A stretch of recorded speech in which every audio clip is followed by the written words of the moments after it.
Alrighty, everything running okay, everything sounding okay. Let me bring my mic closer so you can hear me. My god, the gray hairs in my beard are out of control. Alright, I'm just gonna assume everything's working. So, hello everybody. This was an unplanned stream, but I needed to do this because it's just not been a very good day for me, and I'm not going to go into why. It's personal. So, figured to kind of try and help me get my mind off of it a little bit. I figured I'd come on here and uh, hang out with you guys for a little while and probably do some more tier lists. Maybe band versus band, album versus album. Just send them away in the chat. Let's see. What's up, boss? What's up, Ace? So I do plan on at least being on here for at least a few hours. Really just depends on what all is going to be talked about. Oh, shorts and shirt. I did a little bit of cleaning in here a little bit ago just to make everything look a little less messy. So, yeah. Imagine getting the OG Asphyx Last One or the CD. I mean, the remaster and re-release or the reissue and remaster is pretty good, but I do prefer the original mix of Last One on Earth. So maybe never say never, you know. Though I still do like the remaster. What's up, Aaron? I know Ricky will be joining us here before too long. I hope Maniac joins because I'd love to see if he's come up with any new tier lists. Otherwise, I might have to start making tier lists myself. So, yeah.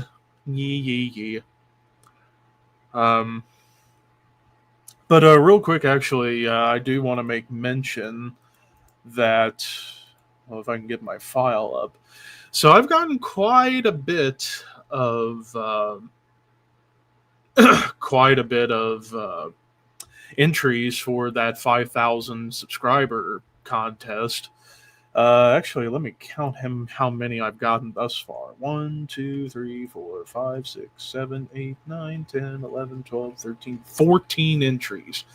I'm still trying to come up with how I'm going to determine the winner because I don't want to do just a random pick a name out and all that kind of stuff. I want to be a little creative with it. You know what I mean? Like I said before, I'm extremely picky about what versions of albums I get on CD. I mean, that's understandable. I mean, the one time I got really picky was I got the OG copy of Individual Thought Patterns, mainly because I wasn't the world's biggest fan of the remix that Relapse released. Mainly because, like, the drums were, like, way too overpowering on everything else. Whereas the original mix, I prefer a lot more because everything's balanced. So, and luckily I got the OG copy for like less than $18. I think I got it off eBay a long time ago, like maybe 10 years ago.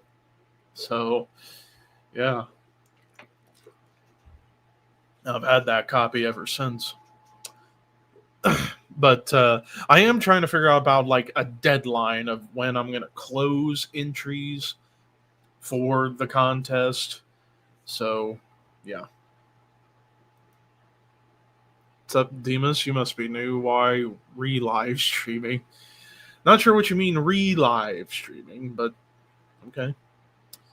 It really all depends for me whenever it comes to other versions or remastered versions of albums on CD. I mean, I've been curious about maybe getting a couple of the recent Edge of Sanity reissues / remixes. Particularly, I want to get the Nothing But Death Remains reissue and remix because from what I've heard, that version, the remix, is better than the original mix. Whereas with, say, like Spectral Sorrows, I think the OG mix is just fine. Same with Crimson, even though the remix is pretty solid too.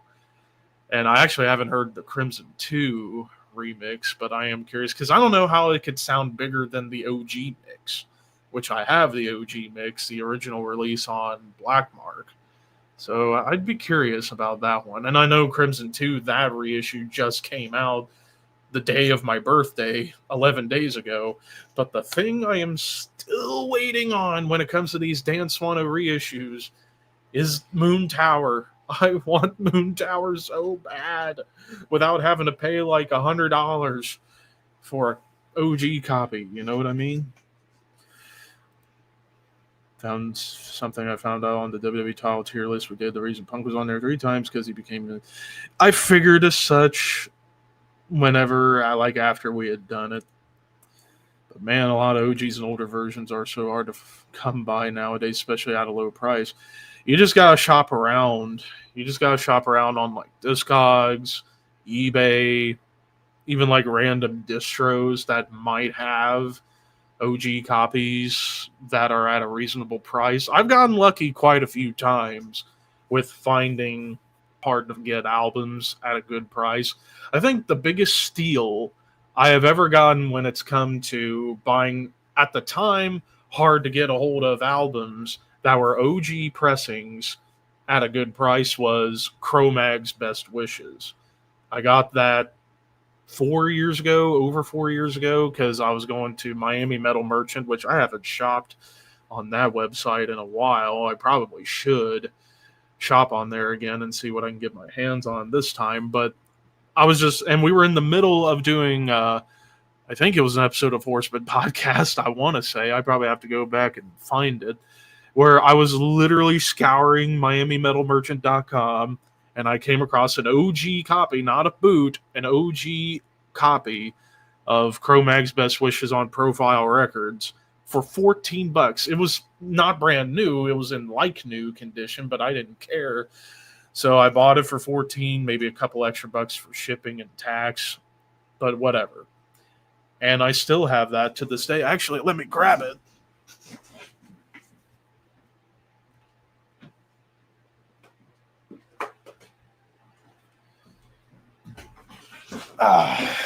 There we go.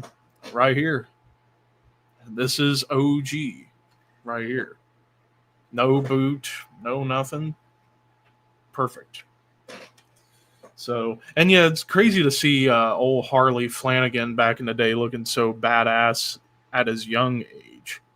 So, yeah. Also, you got Pete Hines, Doug Holland, Paris Mitchell-Mahu. Paris being the only one in the band with long hair. So you know who was the big metalhead of the 4. Well, Doug was a big metal guy too. I mean, hell, he was wearing Voivod shirts during this era. But regardless. Yeah, Discogs does everything. But when you're especially trying to find an OG copy of Dan Swano Moon Tower, it's absolutely absurd. Which is why I hope, because I know Swano told me himself that he does plan to reissue Moon Tower. I'm just wondering, when is it going to come? Is it going to come early next year? I don't know. We shall see, but it is what it is. And ladies and gents, Ricardo's here. Wait. Can you hear me? Yeah.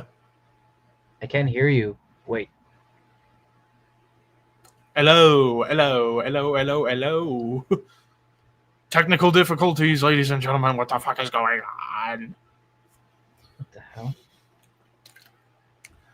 Maybe your headphones aren't working. Let's see.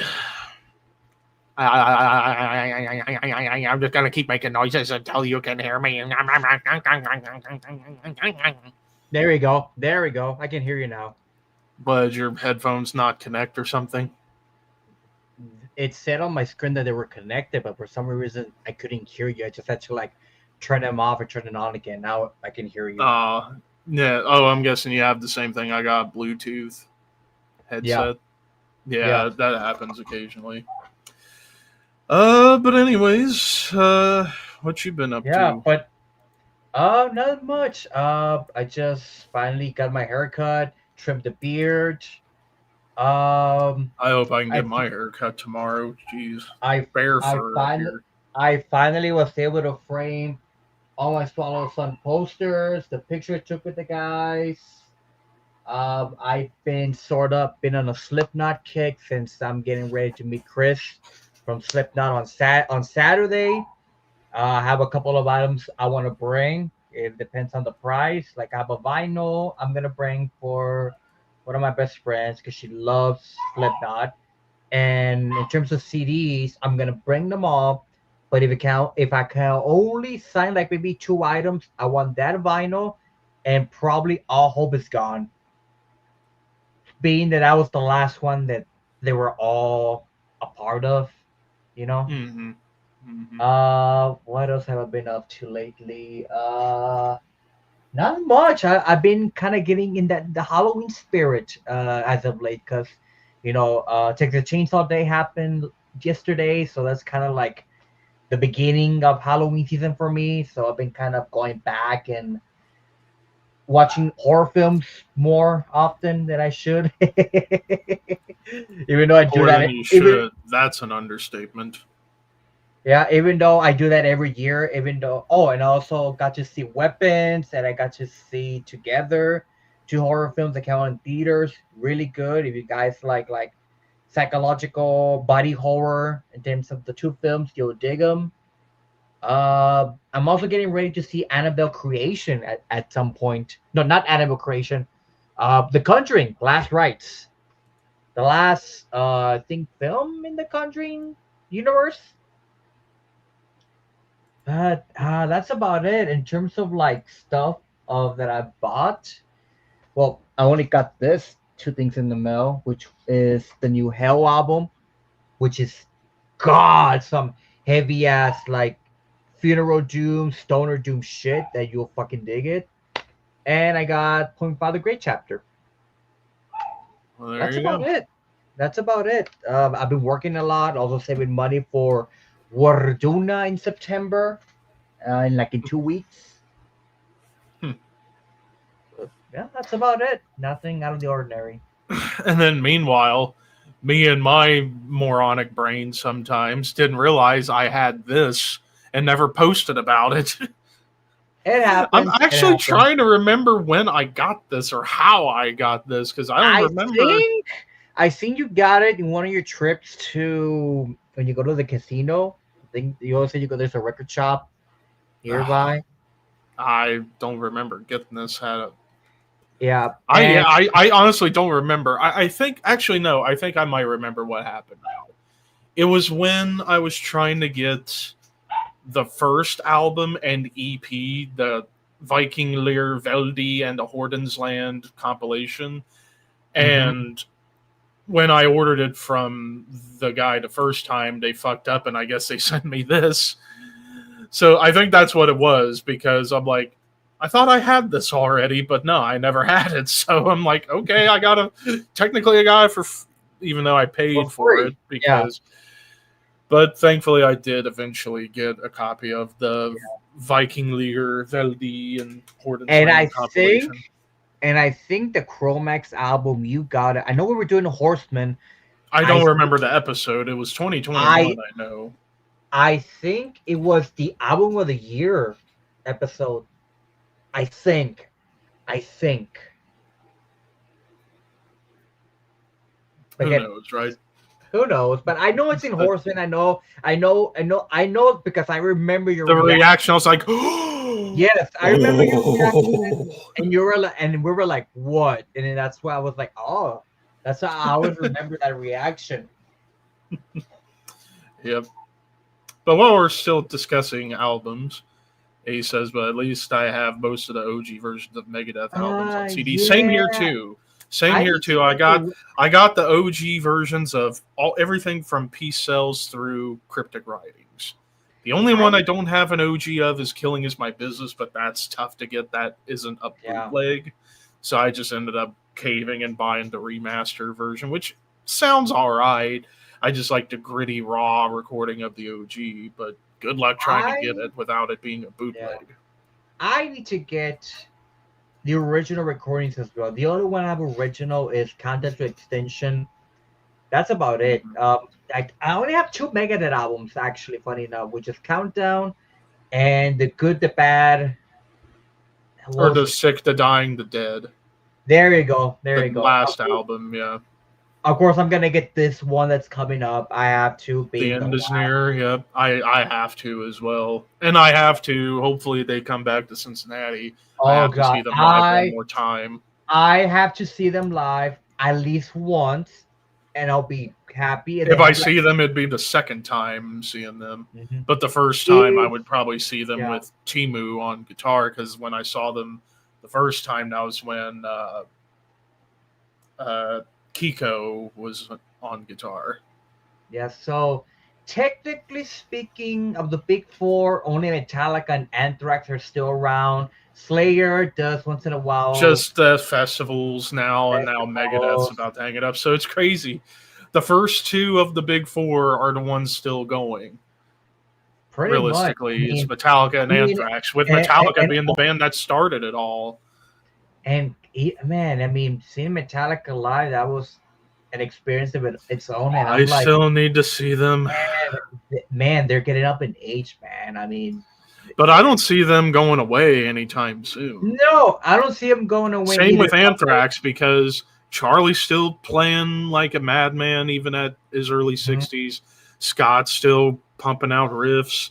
Of course, you got John Dene from Shadows Fall, who's much younger than the guys. Joey's still Yeah, belting out. Frankie's still got energy. So Anthrax ain't going away yeah, anytime soon. Metallica, well, if it they're were up getting to up if in it age. were up to if it were up to James, he probably would want Lars out and get somebody better on drums to play live forever.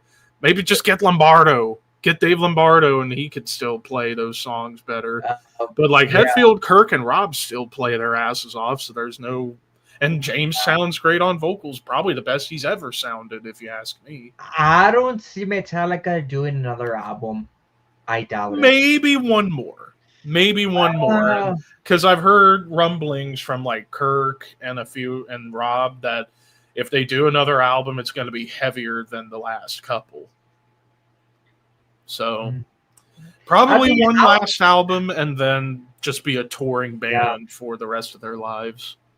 yeah. Anthrax, whenever they release that album, which has been what Almost 10 years 10 years since since All For Hail All King. Kings, Yeah, which we know the album's going to happen. It's just a matter of when it's going to be timing, coming. especially with Because Charlie also drumming for Charlie doing Guitar the for Pantera. Pantera and Yeah, Frankie Bello playing bass live for Satyricon of all bands.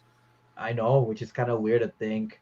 I I mean, mean, then then again, again, Satyricon's had a lot of odd members play live, like yeah, Richard from Dismember, Dodd and Short from Blood Red Throne in the late 90s. Uh, Joey Jordison at one point played live for them. And now Frankie Bello. It's like Satyricon just seems to be the one Norwegian black metal band that attracts the big legends. I'm trying to remember in Satyricon who's been there the longest. I know Frost wasn't one of the original members, was I he? think it's Seder because that's his band. I think Yeah, Frost was there because from the start. I Let me think I look. don't remember. But is he still in Satyricon? God, I don't Yeah, remember. he's still in. Yeah, well, okay. Seder's the only one that's been in the band from the start. Frost has been in the Okay, band since '93. okay, so 93's pretty much their boom, Was I guess. when Dark Medieval Times came out, Yeah. which Frost I did I play drums on. I need to get some Satyricon. I need The to get first, I would say honestly, the first three is really all you truly need. Like Dark Medieval Times, Shadow Throne, but most especially Nemesis Divina. yeah, After that's that, what I was thinking. probably the only other one I might get would be their 2017 album, Deep Calleth Upon Deep. What Just was the mainly because album? like everything they've done like between Nemesis Divina and Deep Calleth Upon Deep was like black and roll, and a lot of people thought There's those albums were not great. there's a song, maybe it was during that black and roll era. It's called King. King, I yeah, just don't know from it what is album that catchy, but was. it's I think it was on Now Diabolical. Yeah, It was Okay. on Now Diabolical was when that song came out. Anyways, to get caught up on comments, Unleashed or Grave? Grave, because they've Grave. been more consistent. Plus, they've only had one stinker, whereas Unleashed has had quite a few stinkers in the late 90s, early 2000s. It was rough for Unleashed, like Victory, Warrior, Hell's Unleashed. I haven't listened to those albums, but even I probably know that they're not good. Thankfully, Modern Unleashed has been killer. Hell, that new album's probably going to be in my top 15 for album of the year because it was that good. It's almost, and I said it in the review, it's almost like what Amon Amarth should be doing post Yam's Viking, which is getting heavier but still having the melodic hooks instead of what they've been doing, which Grey Heathen Army was a good album, and I liked the new single when I heard it live, but it is a bit of a far cry from where they've been. Mm-hmm. Hey, what's up, Super Strike? I always forget your name, and Nick always knows who you are, and I feel like an asshole for not remembering your real name. Loving a new Corner single. I've yet to listen to the Corner single, and I need to. Same. Especially because if we are finally getting that new album that's been teased for a decade, I'm all for it because Corner's one of the best underrated bands, period. Mm-hmm. So, yeah, I look forward to checking that out. New Testament moving out next year. New single this Thursday and new album this October. Well, it's about time. It's been five and a half years since Titans of Creation, so I'm curious to see what it's going to sound like, especially with having a new drummer, a young drummer. Yeah. Chris Dovas, I think is his name. But part of me wishes Lombardo could have stuck around a little bit longer and done another album instead of leaving after finishing up a tour to go do whatever else. Yeah. Great band live, honestly. Great band live. I want to see Testament live too. Oh God, they're so good. I just wish maybe a part of me was like, I wish Creator would have closed. To me personally, since I love Creator more than Testament, to me I would like have been Testament more than Creator, but I know. But then again, Testament's a bigger band worldwide than Creator, but only by a tiny margin. Yeah. Only by a tiny bit. Rob Zombie or Marilyn Manson? Okay, if we're talking purely music, I'm going Marilyn Manson. Mm-hmm. Because with Rob Zombie, it's the first two albums solo wise that I even like or like stuff from. Whereas with Marilyn Manson, it's like the first four albums were pretty solid. Well, I mean, yeah, I mean, I'm a bigger Manson fan. I need to get a lot of the Manson stuff in the middle. You have your moments. I think it was, trying to remember. And Pale Emperor, I remember, was all right too. And that was kind of back to the Mechanical Animals period. Yeah. More Bowie, blues based. I think one of my personal favorites is We Are Chaos. A lot of people didn't like that one, but I actually dig that one. Even the one we released, the last year, the last album was okay. It was nothing special for me, but yeah. if it were White Zombie versus Marilyn Manson, it's a no contest. It's White Zombie. Oh yeah, for the last two albums alone. I don't even consider the first two White Zombie albums when I talk about White Zombie. I just skip that and go straight to Los Exorcisto and Astro Creep. So, anyways. Yeah, the Megadeth remasters are criminal. Yeah, especially for the drums. That was always my biggest problem. Like, I used to have a copy of the remaster of Rust in Peace, and I got rid of it years ago because I got the OG copy with the better drum sound. Even though I will admit, as much as I love Rust in Peace, and it's my favorite Megadeth album of all time, my second favorite album of all time, best metal album of the 90s, I would personally say, even though I will admit the original snare sound wasn't the strongest. Like, I feel like if the snare sound was a little bit punchier and a little turned up in the mix, holy shit, you're talking about a perfect production right there. But yeah, Yeah. the drum sound on the remasters are terrible. And the vocal mix they did on those remasters were no. Talking about more rare and tough now. Rigor Mortis self-title album on Oh press on God, CD. I need to get that one. To me, that's an essential for me. Well, actually, hang on. Let me make sure it's the one they're talking about. Oh yeah, the first one.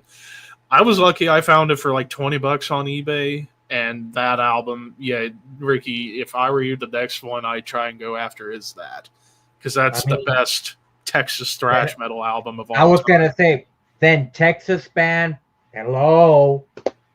and one of the best underrated thrash gems of Yeah. the late '80s. I mean, as I said before, like the guitar work alone on that album is worth buying it for. It's almost like if Yngwie Malmsteen was consistent and played in a thrash metal band. That's the guitar style with Rigor Mortis. It's like classical based solos on top of like really fast tremolos that were almost death metal a little bit, but not quite. I even And then the forgot. vocals, I love the vocals on there. They're like bitey, thrashy, snarly, but the high notes were like King Diamond and Rob Halford esque. I loved it. I Love even that forget album. what part of Texas. Oh, they're from Fort Worth. Oh God, Dallas Fort Worth area. Dallas Fort Worth. DFW. Yep. Seen Megadeth 3 times. Last time was 2001. The World Needs a Hero tour. God, I'm old. Jeez. If I were you, I'd check them out one more time before they hang it up. Because I will say, when I saw them live in 2022, Mustaine didn't sound terrible on vocals, and the sound was great. Also, everybody played their asses off. Dave played his ass off. Kiko, Lomenzo, Dirk, of course, with the Dirk blast on Soldier On. That was the highlight for me, seeing a blast beat on my first show ever.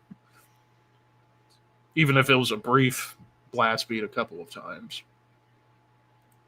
Oh, Megadeth comes through Vancouver one more time on their final tour.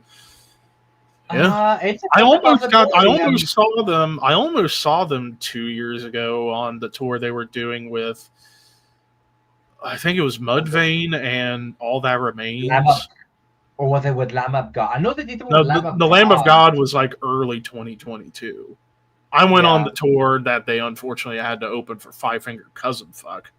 Yep, I remember. But luckily, I left after Megadeth played. I'm like, I'm not staying for a crap band. I'm going home. I'm got my money's worth.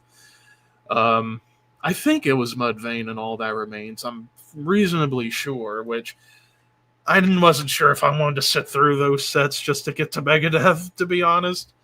Yeah, it's like Mudvayne and All That Remains have had a couple of really good albums in their day, but inconsistent after the early stuff. Honestly, with All That Remains, I think it's the first album that I actually enjoy. Fall of Well, Ideals. Fall of Ideals. That was, I think, their it, third album. it is that the one with the This Calling? What was the one with This Yes. Calling? Was Yes, it okay. was That Fall of yeah, Ideals. yes. I remember that album so much because that song came out in the soundtrack of Saw 2. So that's why I remember that song. Or was it Saw? Wait, was it Saw 2 or Saw 3? Wait, Saw Saw 3. 3. It was Saw And 3. the Yeah. song 6 on Guitar Hero 2. That was how I first heard of All That Remains, because of Guitar Hero. But I actually need to get Fall of Ideals, because I know in terms of like the metalcore of the of 2000s, that's like an essential one. So Yeah, yeah. I need to get it eventually, but I'm not. It's not too hard to find. You can easily find it, so I'm not too worried. State of Euphoria or So Far So Good So What? Easily So Far So Good So What. So I'm not the yeah, biggest fan of State of Euphoria because you could definitely tell that album was rushed and not finished because they had to rush the album out because they were going to open for Iron Maiden on the Seventh Son tour. So they were like, okay, let's just get this album out so we can go on this Maiden tour because we want to play with Maiden.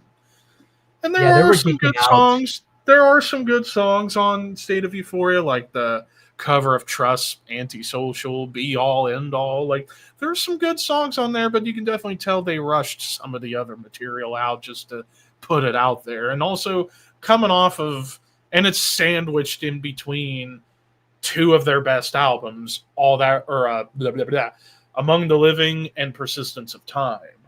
So it Mm-hmm. obviously fell victim to being sandwiched in between greatness.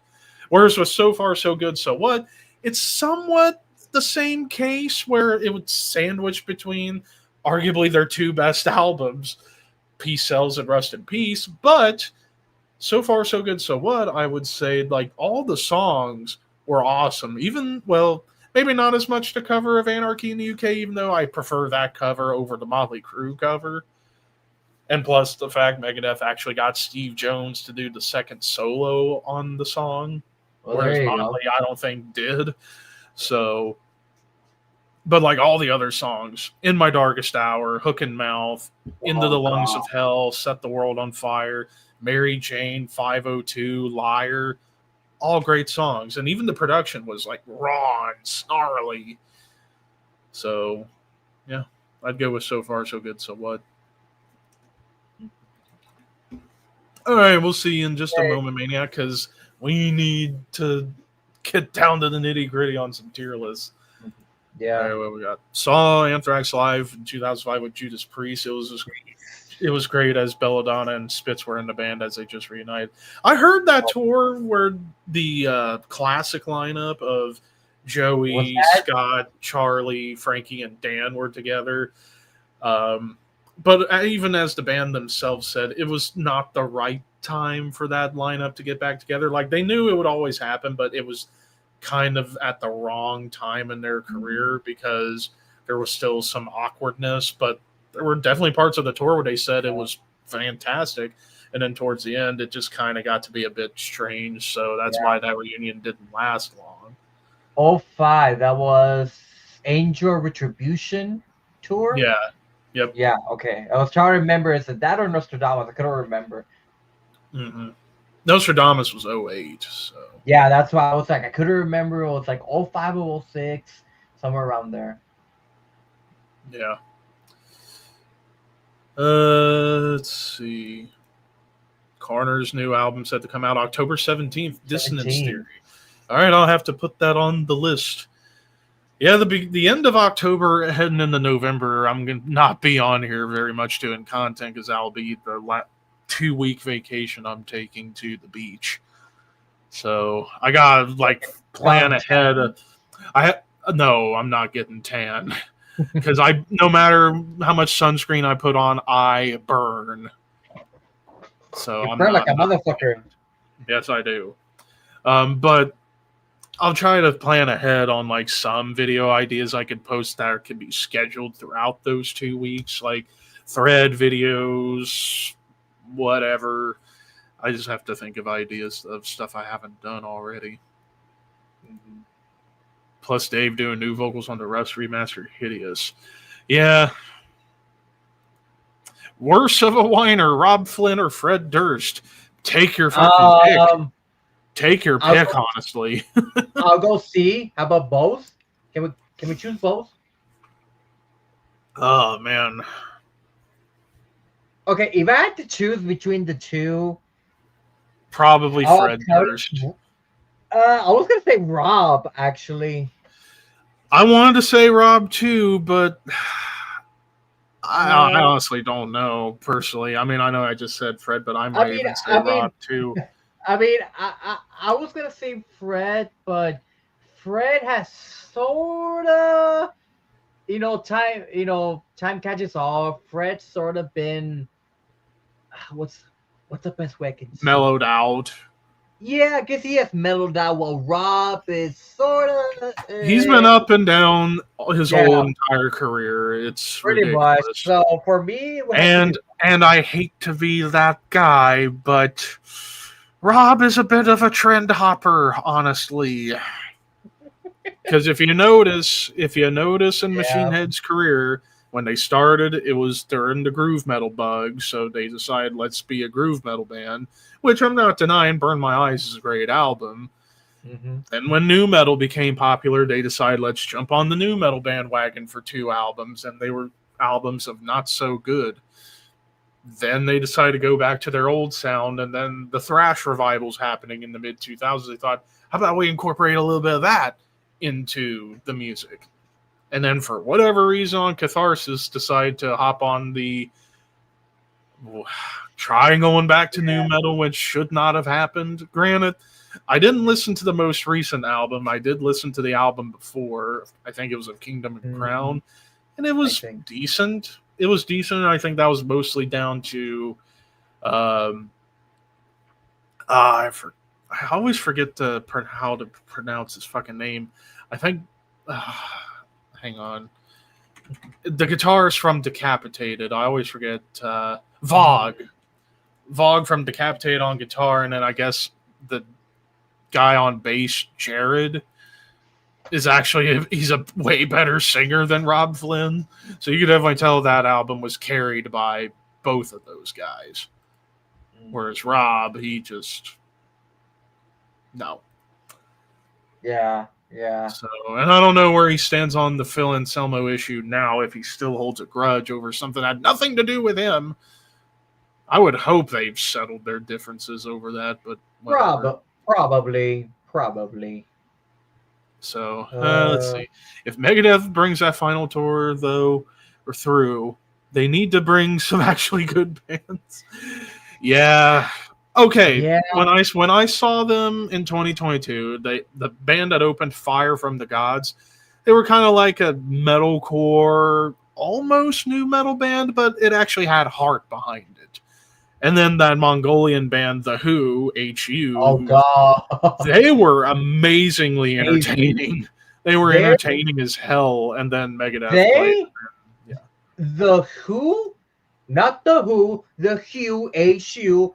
When they opened for Maiden, the second time I saw Maiden, my God, I was like, are they actually, like, they're actually throat singing, like how, how monks do it. And I'm like, I need to see this band more, and I've been wanting to see them again just whenever they come back. They put on a hell of a show. Let's see. Sea of U4 is honestly my second favorite.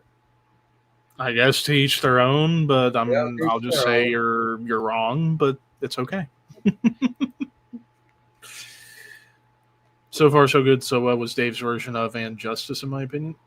I wouldn't say it's their Injustice, because there was no like technical proggy stuff like And Justice had. Like there was some technical riffs and some proggy songwriting. Honestly, I think Rust in Peace was more like Dave's And Justice, because that's far more technical and a little bit proggier than So Far So Good. I think So Far So Good, So What, if I were to compare it to anything, probably Dave's version of Ride the Lightning. Because you got fast songs, you got slow songs, and you got the ballad. Mm-hmm. So I would say it's more like Dave's version of Ride the Lightning, honestly. Whereas Peace Sells, I would say, is like his Master of Puppets. And Killing Is My Business, obviously Kill Them All. So yeah.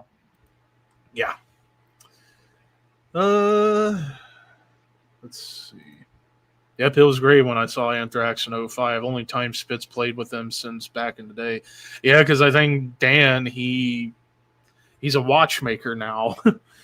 So he's a watchman. Yes. Sun poisoning? I've never heard of sun poisoning. Well, then again, he's ginger, so very, very true. I'd go with Fred. I like the first Machine Head album. I'll give Rob that plus his Days of Violence. Yeah, true. I mean, there are a couple of Machine Head albums I might get in the future, like the good ones, like The Blackening and Unto the Locust. I have Burned My Eyes. But yeah, I've just never been a Rob Flynn guy. I mean, great riff writer in Violence, but I don't know. Just something. It's his attitude that really gets under my skin. Again, I could go into a rant. I know I've teased the whole rant in the past, but I've never actually gone out and said, okay, you know what? Screw it. I'm going to bring it up now. But I'm only going to say one statement. Were you really that butthurt over Phil being drunk off his ass, not knowing what the hell he was saying at Dime Bash? Did it really hurt you that bad to change lyrics of a song to shit talk him and come off like a fucking new metal poser. There, I've said my piece. And then, of course, Catharsis being a giant pile of turds and that he wrote that whole thing himself. Oh God, Oh, God. I still remember But, that. anyways, now I feel better that I've gotten that off my chest. Oh, man, imagine if Rob Flynn goes on the trend where he starts doing albums with Duster Swift. Arg. Arr. Honestly, it wouldn't shock me if he did. It honestly would not shock me if he did. Knew about the Dime Bash thing, didn't know Rob changed lyrics over it. It was, I forget what the song was. Let me actually double check. Was it like It was the song, Is There Anybody Out There? He basically wrote that as a response to Phil and what happened. And it came off as the whiniest pile of crap I have ever heard. Is there anybody out there? It's That's not even that either. I know. That's the first Yeah. thing that popped in my head. Everything in my head. But yeah, basically the song, it was calling Phil a racist when, yeah, Phil fucked up because he was drunk off his ass, didn't know what the fuck he was doing. But the fact that he's playing with members of Misery Index should tell you Phil is no racist. In fact, he's even gone off saying that Phil says he hates racists too. Mm-hmm.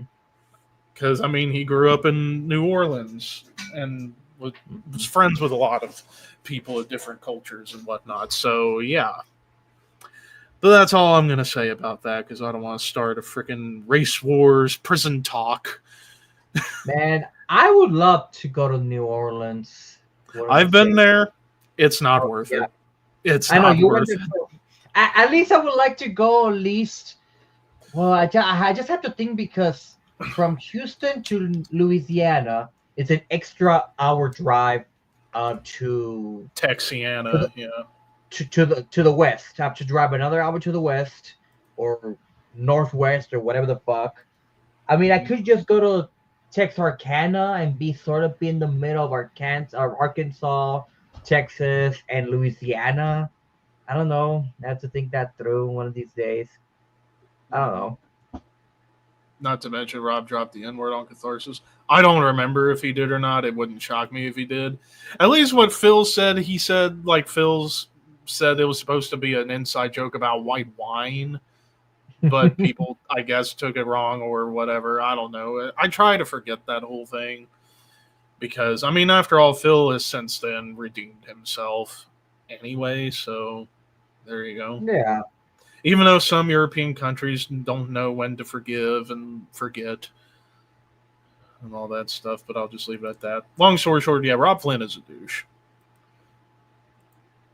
Thoughts on the band Sarcasm? I don't know if I've heard that band. Me neither. Which Sarcasm? Because apparently there's a lot of bands called Sarcasm. Is it the crossover thrash band? Because if that's the case, they only did demos. Yeah, which Sarcasm is it? Is it like the death metal one? Oh, yeah. Well, I mean, there's a few death metal ones. There's one from Sweden, one from Poland, one from Germany. That's the one that popped in my P first, so. And let me guess, do they think about Sarcasm?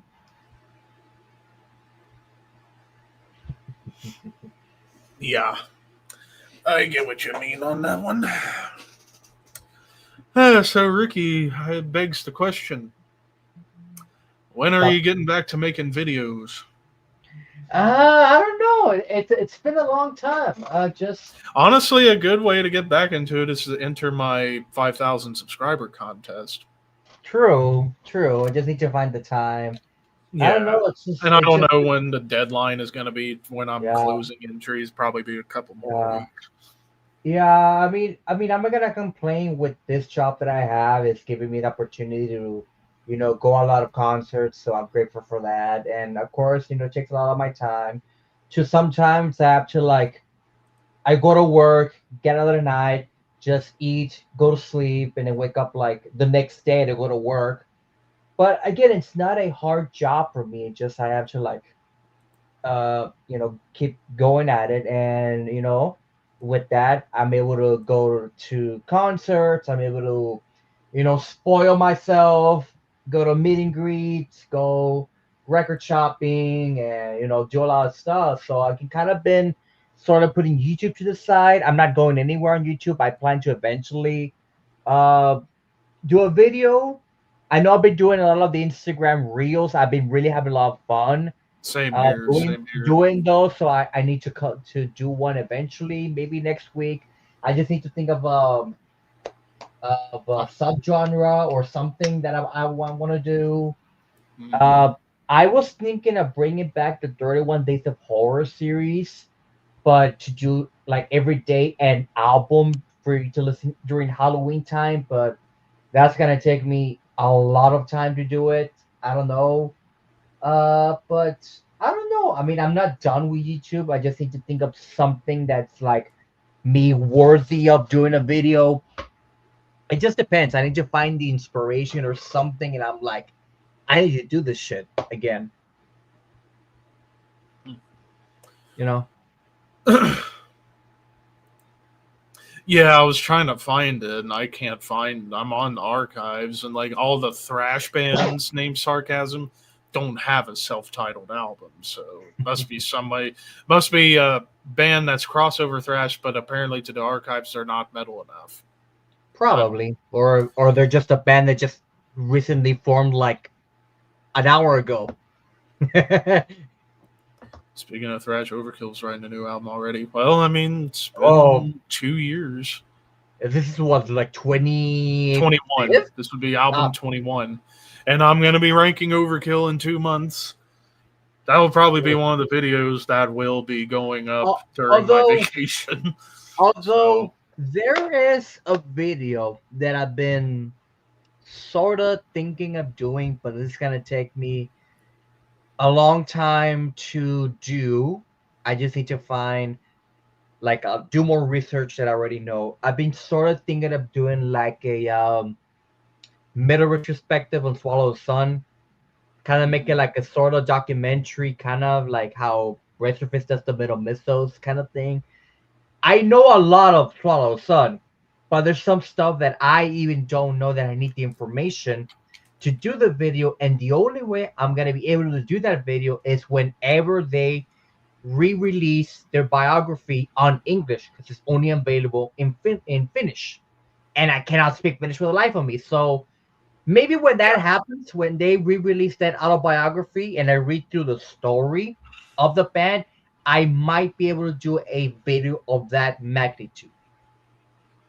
That might be one of the only videos that will kind of get me back into doing more YouTube videos. But I don't know. It's something I've been sort of thinking in my mind for like a couple of months, but I need more information. Even though I could tell you almost like chapter and verse of every single song, every single album, and all that. But there's a lot of stuff I even don't know yet. Exhorder or Grip Inc. I'd have to go Exhorder by In default order, because Grip Inc. I've heard parts of songs. I know that was the big groove metal band that Dave Lombardo joined. That also had I can never pronounce his name, but he's like a big producer for a lot of bands back in the '90s, like he did Lacuna Coil. Valdemar Sorichta. I can't. Voldemort.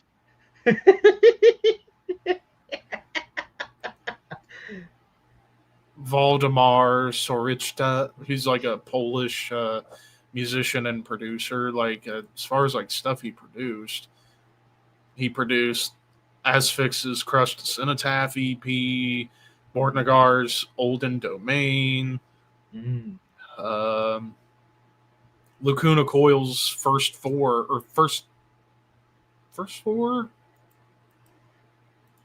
Hang on, let me make sure I'm not screwing Wait, this up. wait, wait. Yeah, first four albums. First four albums. Oh, He Coma did. Life. Coma Life, right? Yeah, he did Inner Reverie, Unleashed Memories, Coma Lies, and Karma Code. And then he did a good chunk of early Moonspell. Did Hmm. Production for a lot of Samael stuff, like Blood Rituals, Ceremony of Opposites, and then a lot of their industrial symphonic stuff. He Really? actually Okay. produced In War and Pieces and Epitome of Torture by Sodom, the first three Tiamat albums, some Tristania. He actually was the producer on the first two Unleashed albums. So yeah, he's produced for a lot of big bands, but he also is a pretty solid guitarist because Okay. Grip Inc. was his band where it was very much groove metal, and he happened to have Dave Lombardo in there, and even some old members like Bobby Gustafson from Overkill played guitar for a brief period. Gus Chambers was the big guitarist. Hmm. So, So he's had a good career. but yeah, but between these two bands, I'd have to go Exhorder by default.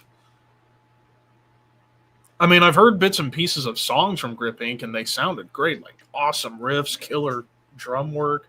Oh, I mean, it's Lombardo. You're going to get killer drum work no matter what genre he's playing. Mm-hmm. Let's see. As Fixer Grade, the rack is classic. Don't tell that to Last Modern 4400 or Edgar because he thinks that album sucks and he's still grounded by Necrotic Nick, by the way. Samael, yeah. I would have been curious to hear if he'd done the production on Worship Him, the first album, but I love that production on Worship Him as it is.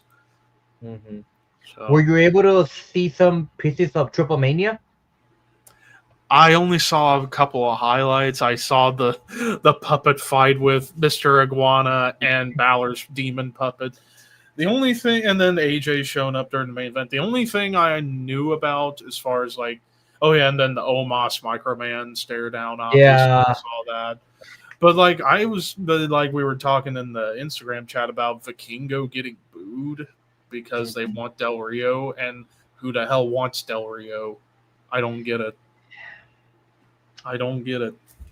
Well, it's a matter of when. It's a matter of when. Maniac, when are you getting in? Damn it, we need tier lists to go over. He's But probably busy doing something. well, he said he'd be on soon.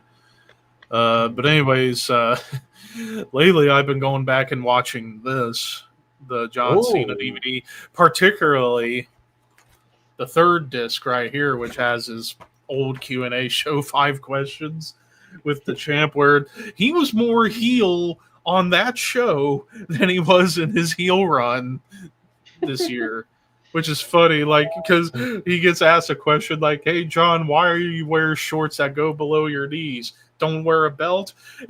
I wear these big shorts because my ass is huge. I can't wear shorts or pants that do fit my waist because they don't fit my ass. Whereas you have an average figure or probably an above average figure because all you do is watch me on TV and eat chicken McNuggets. Like he would roast people that sent him questions sometimes.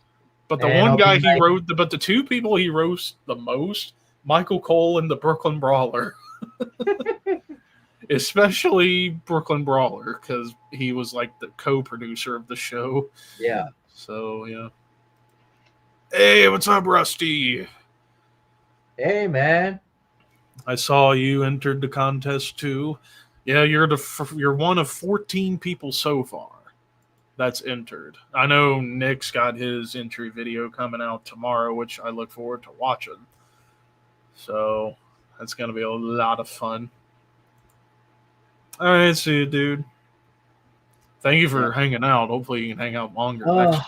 man. I am hyped for October because I got Cannibal Corpse twice. I'm going to see them twice back to back. So hopefully I can meet everyone unlike I did last time. Because I want to get that Bow City signed by everyone now. Because that's like, I mean, that was what got me into Cannibal, especially the Bob by Berman, that song. Mhm. But I'm going to Um, ask probably Alex resigned his signature because when I got Back then I only had like a silver Sharpie, and it's you can still see the signature, but it doesn't pop like a gold Oh like yeah. the signatures I've gotten. So I'll probably Mhm. ask him to like re-sign it. And oh, I forgot to tell you this. Uh, recently, I think it was in the morning. I think Johnny, the former keyboardist from Soul of the Sun, I'm actually now friends with him on Facebook. Try to get him on the show. I know, I know. I That's the first thing popped in my head because he's the only one I am actually missing, so he can sign my When a Shadow vinyl and CD because he's no longer in the band. So Yeah, he's the only. wasn't Shadow the last album he did? Because So I don't think technically, he was on Moonflowers.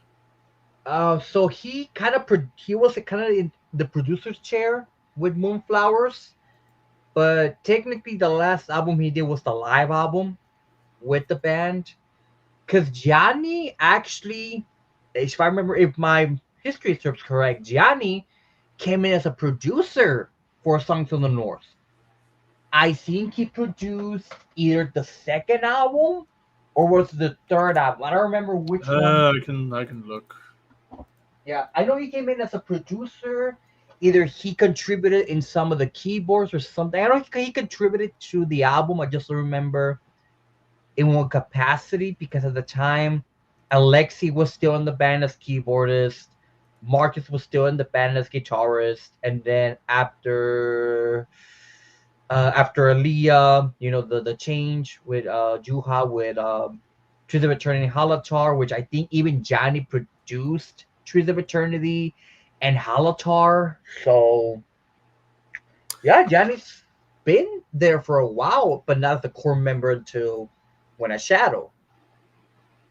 Yeah, yeah. So he's listed as, well, I guess he had done backing vocals on albums in Yeah, the past, but he didn't do any production until Songs from the North, like he did vocal production and the mixing on yeah, the second disc. yeah. Because Songs for the North, if my memory serves correct, they did it in three different studios for the three different albums, just to get the best quality and production of the album. Well, Which, actually, disc one and three were mixed in the same studio, while disc two was mixed somewhere else. oh, yeah, there we go. Probably I'm thinking of the vocals or something. I know. I think I was reading or watching an interview with Miko that album took them a long time because again, it's not like doing one album. You're doing three separate albums, which is kind of a daunting task for a But band I of that. will admit, yeah, but I will admit, I do think the production on like Shadow and Moonflowers is better, just because you have Jens Bogren doing Yeah, production, which they technically still worked with that studio, Fascination Street Studio, on the new album, but it was only in like the mastering by Tony Lindgren, who's like the protege of Jens Bogren, whereas it was produced by Dan Lancaster, who mainly is only known for doing "Bring Me the Fucking Horizon," I know, I know, which I is know. why that's the reason why I don't care for the production much on the new album, because it's I mean, way too polished. I know it's too polished. I still love the album. I still love the It's still album, but good. It's still it's good, still but it's good. easily the weakest album of their catalog Yeah, so far. But yeah, it's the weakest album, and I even have admitted that it's the weakest album of the entire discography. But it's still core solo Sun. I mean, even though it sounds a bit more poppy, read the lyrics. well, They're it's not still really. It's not really like poppy. It's just it's too polished. like Dan Lancaster doesn't quite know how to mix doom. Like it's still doomy, like in the style, but in the sound, it's just sounds more like overproduced Catatonia album. Yeah, I mean, which is nothing wrong with the Modern Catatonia, which I No, but love this Modern is Swallow the Catatonia. Sun we're talking about. Yeah, I know, I know. So yeah, I it's just difficult. But hopefully on the next album they'll ditch Dan Lancaster and go back to Jens Bogren and just keep that relationship I going. Or I hell, or hell, get Andy Sneap mm, or Lasse Lemaire, who's done like Ailstorm, or if they don't want to go back to Jens or Bogren. if you want to go bold, Jan Swano. perhaps, Yeah, because I because honestly he's going to be believe in the mixing game for life. I honestly believe that the next Swallow Sun album, and I want to put a date on it because when I talked to Juha, he said that Every he album doesn't is their last album. It's is just the depending last on album. what he's inspired by. Pretty much, yeah. I mean, he has said it in many interviews, even when I spoke to the guy, that he doesn't write the music just to write it because he said the minute he does that, that's gonna be like the worst thing he could ever do for the band. He has to get inspired by something. And I personally believe that the next Swallow Sun album is gonna go back to a sound like New Moon. That's what I think they're gonna go after. Because I don't see them doing a Winter Shadow. I don't see them doing another Moonflowers. I don't Or even see even another Songs in the North and do another no, triple album. no. There's no chance in hell they're gonna do another song from the Maybe North. maybe they can go back to like their earlier sound where it's a little bit more mellow death tinged and not They as could. doomy, but still pretty So doomy. yeah. Maybe because So right because I mean, you notice like the new Behemoth. That's now. almost like an amalgamation of what they did on the Satanist and stuff they did in the 2000s. Mm-hmm. Not Yeah, nearly like the two albums before. yeah, which is a good thing for Behemoth to kind of go move away from the To Satanist. go back to their more older sound, but Yeah, with Granite, Nurgle, get better at writing lyrics for God's sake. I think to I get. I almost feel like, and I agreed with somebody in the comments on a stream I saw. It's almost like it's an unspoken competition between Nurgle and Glenn Benton as to who can come up with the cringiest satanic lyrics now. I mean, sometimes you gotta give it to Glenn, even though he's been there the longest. I mean, he kind of almost wrote the book on like satanic shit in a way. But In death metal, at least, yeah. yeah, but back to Swallow Sun. Right now they're in 2 weeks time, or is it next week? I don't remember. They're about to do the 25th anniversary show, which is huge for the band. And I was reading that they're gonna do two sets. The first set is they're gonna play part three in its entirety of Songs from the North, which that's gonna be That's the heavy as funeral hell. doom, the Yeah, funeral doom side. yeah. And the second set list is gonna be a greatest hits kind of type of thing. And right now, what I've been looking at, they're gonna go on their first Australian tour in January, and they're gonna go back to Greece in March. So nothing in the US as of now, but if I was Hell, a hopefully, and come to Cincinnati or if Columbus I because was I'd like to see. so if I was a bidding man, and they've done this before, and Juha did said this in an interview, he would love to come back in the fall this year for another American tour. Because right now they're about to finish their the European tour and they have a little break. I don't know if they want to tour keep going for other tours or take that break to rest and then go to Japan because they're going to Japan in December. And also, Miko's busy doing fill in for My Dying Bride too. Yeah, So yeah, which is another thing that I almost asked Miko, but being that that was like really brand new news at the time, I didn't want to ask him. Maybe it was like on the wraps or something. But now that he talked about it openly, he's like, "No, I'm just helping them out." Which I don't know what to do with Aaron, even though he's still in the band, but not really touring with the band. I don't know what the hell is up with what's them. going on with that? But What's going hopefully we can get Miko on the show since he follows me. I on? follow him on Oh, Instagram, and I yeah, even and I reached don't out to know him him. about it. I just haven't heard back. And he occasionally comments on my posts. Yeah, Like he commented on my dissection post I did not too long yeah. ago. So Yeah. Oh God. If we were get Nico, I mean Johnny, I'm gonna try to talk to him. We can get him in the show. But if we get Juha, oh my fucking God, I think I'm gonna be like you with Dan Swano. Even though I already or hell even get uh Yuso the drummer because he's a yeah, hell of a drummer. I might try. I mean, again, I also don't want to be that kind of guy that's like pushing and pushing and pushing. So, Mm. in time, when there was a chance, I know when they come back to the States and they do again their meet and greets, I'm gonna do that Mm. again. I would love to get Mm. some stuff signed. Like I want to get probably that banner signed, the two posters that I framed, the live album that I have that I forgot to bring. And I sort of found these two rare items that I didn't even know that they had, which were two singles they released in '05 and '07. The first one was Forgive Her from Ghost of Lost, and in '07 was Don't Fall Asleep, which were two singles they released. I didn't know they existed, and I bought Don't Fall Asleep, so that should come in the mail like in a month or so because I bought it from Finland. And Forgive is also from Finland, so I'm buying that too eventually. Which again, I didn't know they released those two singles on CD form. My whole thing about singles is if they end up on the album, I don't buy them. Buy the Well, I singles because know, they end up on the album anyway. true, true, but big fan of a band, you want to get sort of everything. And honestly, the only thing that I would miss from Swallow the Sun is that goddamn Luminous Aura EP. That's the only thing that I've been trying to hunt down.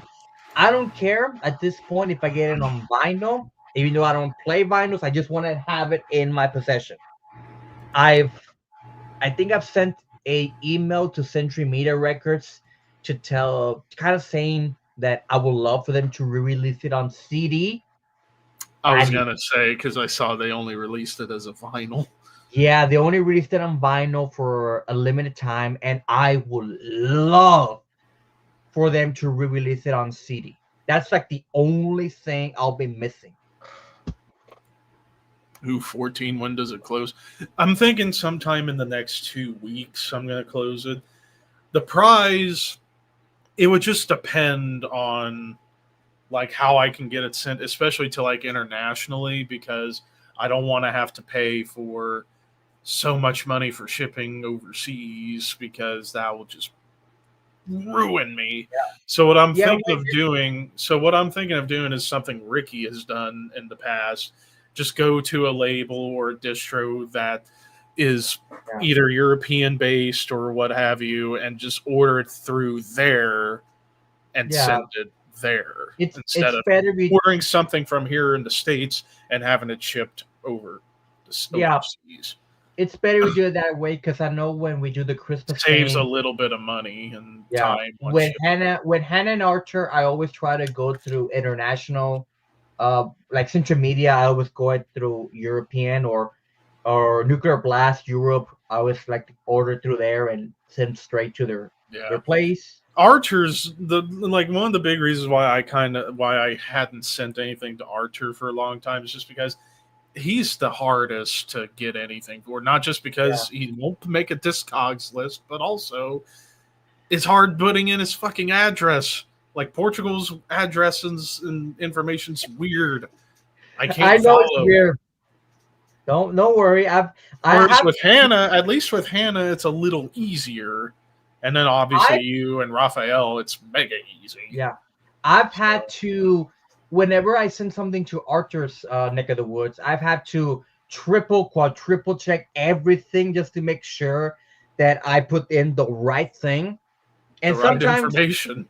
the right information, because I don't want to send it like, oh, it's like, yeah, it's going to Lisbon, but it might be like, the next 2 houses uh, down or something, yeah. three houses down or something. But I think I've had a good luck with Archer's address, and whenever I buy him something, so I've You'll had have to that let me luck. know. You'll have to DM me like how you're able to do it so that way I can start doing Yeah, yeah, yeah. I will, I will. it. With Hannah's a And lot easier because hers is I a just lot more straightforward, way more yeah, straightforward. yeah. And Ace, why do you have to do this to us again? God or God. I'm just gonna pick both and say fuck you. I'm not answering this question again.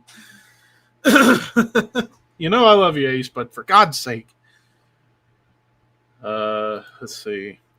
Crimson One or Tales from the Thousand Lakes. I have to go Oh, Crimson. I mean, Tales from the Thousand Lakes is awesome, but Crimson's one of the best prog yeah. death metal songs of all I time. have to go. I have to go with Crimson as well. Even though I love Tales of a Thousand Lakes, Crimson at the top. Yeah. Glenn Ben all the way deicide kills. I don't know. I've discussed it in my deicide ranking video. My history with deicide is so fucking complicated. It's mainly down to the cringy satanic lyrics. It's like, okay, we get it. Can you come up with something clever for once, Glenn? Like, great voice, great bass player, but the lyrics, geez, they haven't been anything particularly clever or interesting since what, like 97, in my personal opinion. Even though Sense of Redemption's my third favorite album, even I have to admit some of the lyrics on there are just like, it's just regurgitated. At least with Nurgle, at least up until the last 3 albums, at least he was more clever and more like telling stories with it. Even though nowadays it's become cringy, like the shit of God. Really? That's the best you could come up with, Nurgle? You're better than that. We know you've been better than that. Come on. But anyways, Airheads reference. Same with Scars. Exactly. Like that. I mean, that's a good album, but my goodness gracious. Lyrically, it's just what the hell. At least they're not as bad as like Incinerate Him or In Torment and Hell lyrically and Oh musically. God. If I were a Deicide fan, I would not even bother getting those 2 albums. Those 2 albums are dog shit. Okay, Incinerate Him's not dog shit, it's just not good. In Torment and Hell is dog shit. Which I get with In Torment and Hell is because they rushed the album out just to get it out so they wouldn't be on Roadrunner anymore because it was their final album contractually to do. So, Yeah. but still, that's no excuse for putting out a turd. A big one.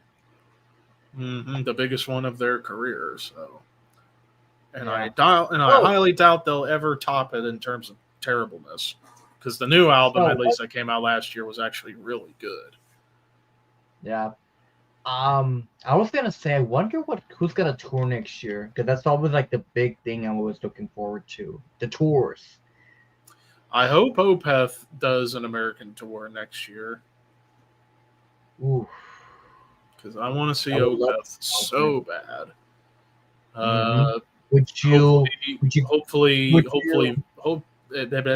Hopefully Vader does another American tour and actually comes to Cincinnati.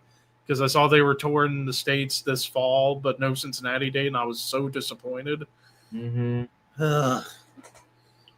Hopefully Niall comes back for an American tour, and please don't tour with 6 Feet Under, so that way I can have to go.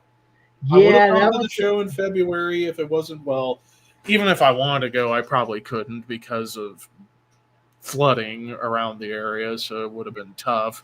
But even if I could have gone, I didn't want to have to sit through a 6 Feet Under set before getting to Nile. I almost put the trigger on Nile and 6 Feet Under, but that was during the same time Swallow the Sun announced the tour, and I'm like, sorry, Nile. Been waiting 5 years to see Swallow the Sun. Sorry. Maybe next time. But, okay. So, what band, if they had a meet and greet, would you absolutely get? I know Metallica would be. I mean, funny enough, I was talking about this with my mom the other day about with the Megadeth thing. Mm-hmm. If for their tour they're doing the VIP meet and greet, I would get one for myself. Even though it cost me like $200, I don't care. I'll do it because I'd like to. I mean, it depends. There's some meet and greets that are very affordable, and there's some meet and greets like the Exciter one that was $75. There you go. Even though I paid for it Yeah. twice because I thought my cousin was going to come along with me, but he couldn't, so I went by myself. So, Yeah. but it's whatever.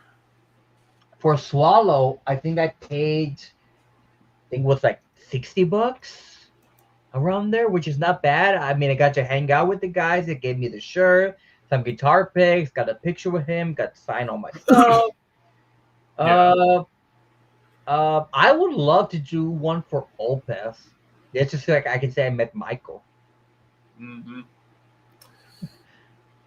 Keeper of the Seven Keys, 1 or 2. Ooh. Oh God, Phil, you're killing me here. Uh, I'll go with part one for me. Part, yeah, I'd probably go part 1 because of the song Halloween. yeah, Even though part 2 you got I Want Out, and that's their yeah. biggest hit, but That's the thing that I was debating yeah. either Halloween or I Damn it, Want damn it, Phil. Damn it, Rusty Phil. 6 Feet Under, more like shit fuck blunder. Out. Wee, Kudos. wee, wee. I can't stop watching compilation videos of him doing the E because it's just too fucking hilarious.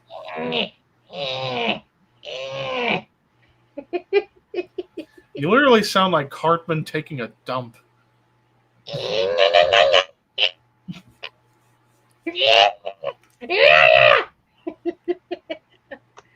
Yeah, just what the hell? As Booker T would go, what the hell? Tell me I did not just hear that. Maniac, please. Please. You know what? Actually, I'll just do some of the work for him because I actually know his tier maker profile because I can go in There you and see go. if he's made any lists ahead of Yeah. time. So I can just quickly do that and see if he's made any new lists. I don't think he has, but it doesn't hurt to look. Is there anybody out there? Nope, he hasn't made any new ones yet. Oof. But Ripperino. I guess what I could do is just look up different lists and we can do those Yeah, while we wait. That or maybe Maniac's not made them public yet. If he's made probably. any new lists. So yeah, these are literally all the ones that he's done and we have done Yeah, either on mostly. stream or outside of stream. And even his like private one, the Butt Rock list that we talked about last time. Uh Hmm. Um, metalcore. I mean, yeah, let's see if there's a better like metalcore tier list. If the damn enter key would work. What the hell? Almost 1,000? No. no. No. Just click it. I want to No. click it. I just want to see. I just want to see that shit. It's not Whoa, even whoa, whoa, all what? loading. It's What? not even all loading. There's so many. What the fuck?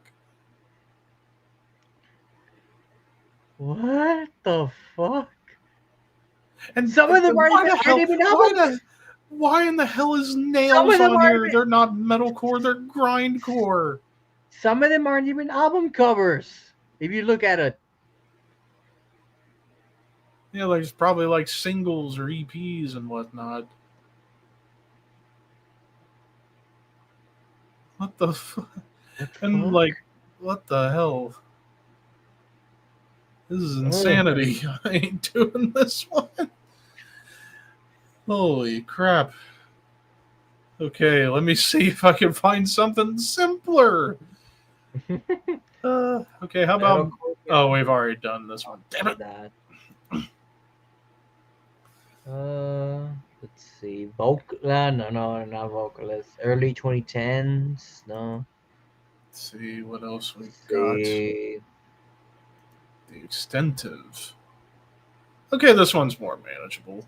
Yeah. And there's actually a good chunk. Well, hang on, let me double check. Make sure we got some proper metalcore, metallic hardcore bands on here. There's a couple that I see.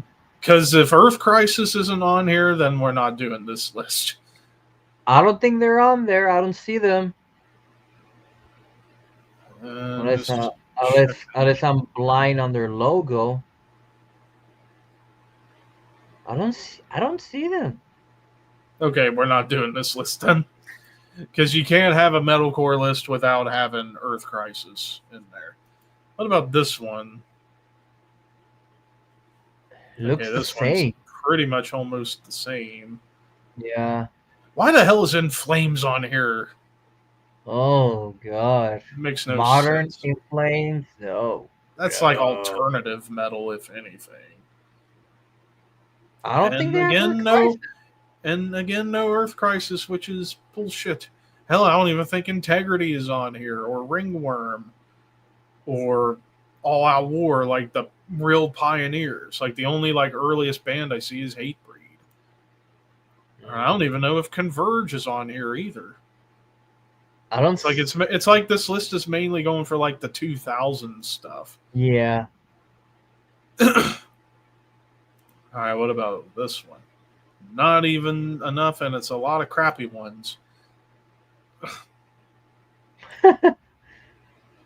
Like, come on, people that make these lists, get it together.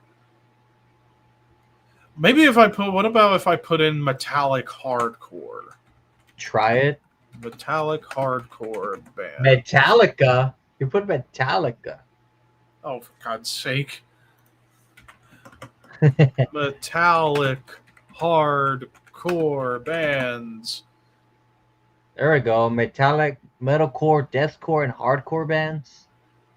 Which I guess we've already done with this particular list. What about this prog metal bands? Okay, this one actually. Okay. All right, let's do this one. This one seems decent. All right, so kicking off with Amorphous. I think they have to go S. Yeah. Because, I mean, like, modern all Amorphous. their phase. Well, like, I would say even as far back as Tales from the Thousand Lakes, that was when they started prog. Like, the only album I would say isn't prog, per se, is the first album, Carillion Isthmus, which that's more like that's old school death metal and death doom combined. Yeah. I should actually add a row below that says haven't heard. Since there will be some bands that we just don't know about. Yeah.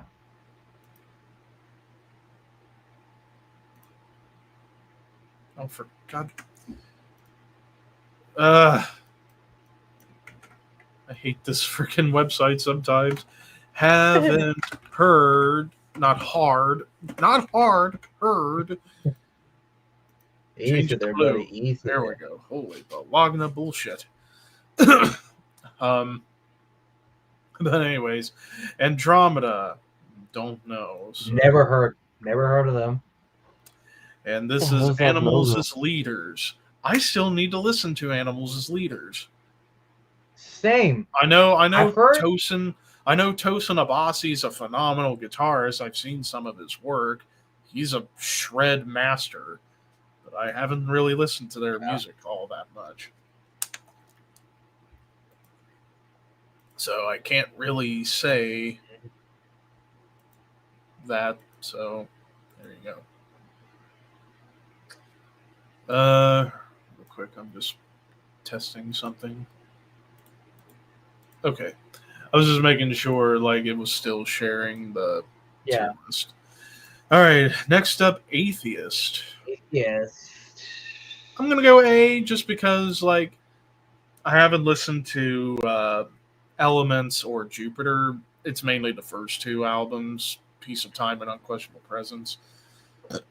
And also, some people could argue they're prog. I think they're more tech death, but tech death's kind of somewhat under the prog umbrella. Somewhere around there. To a lesser degree. Hiccups.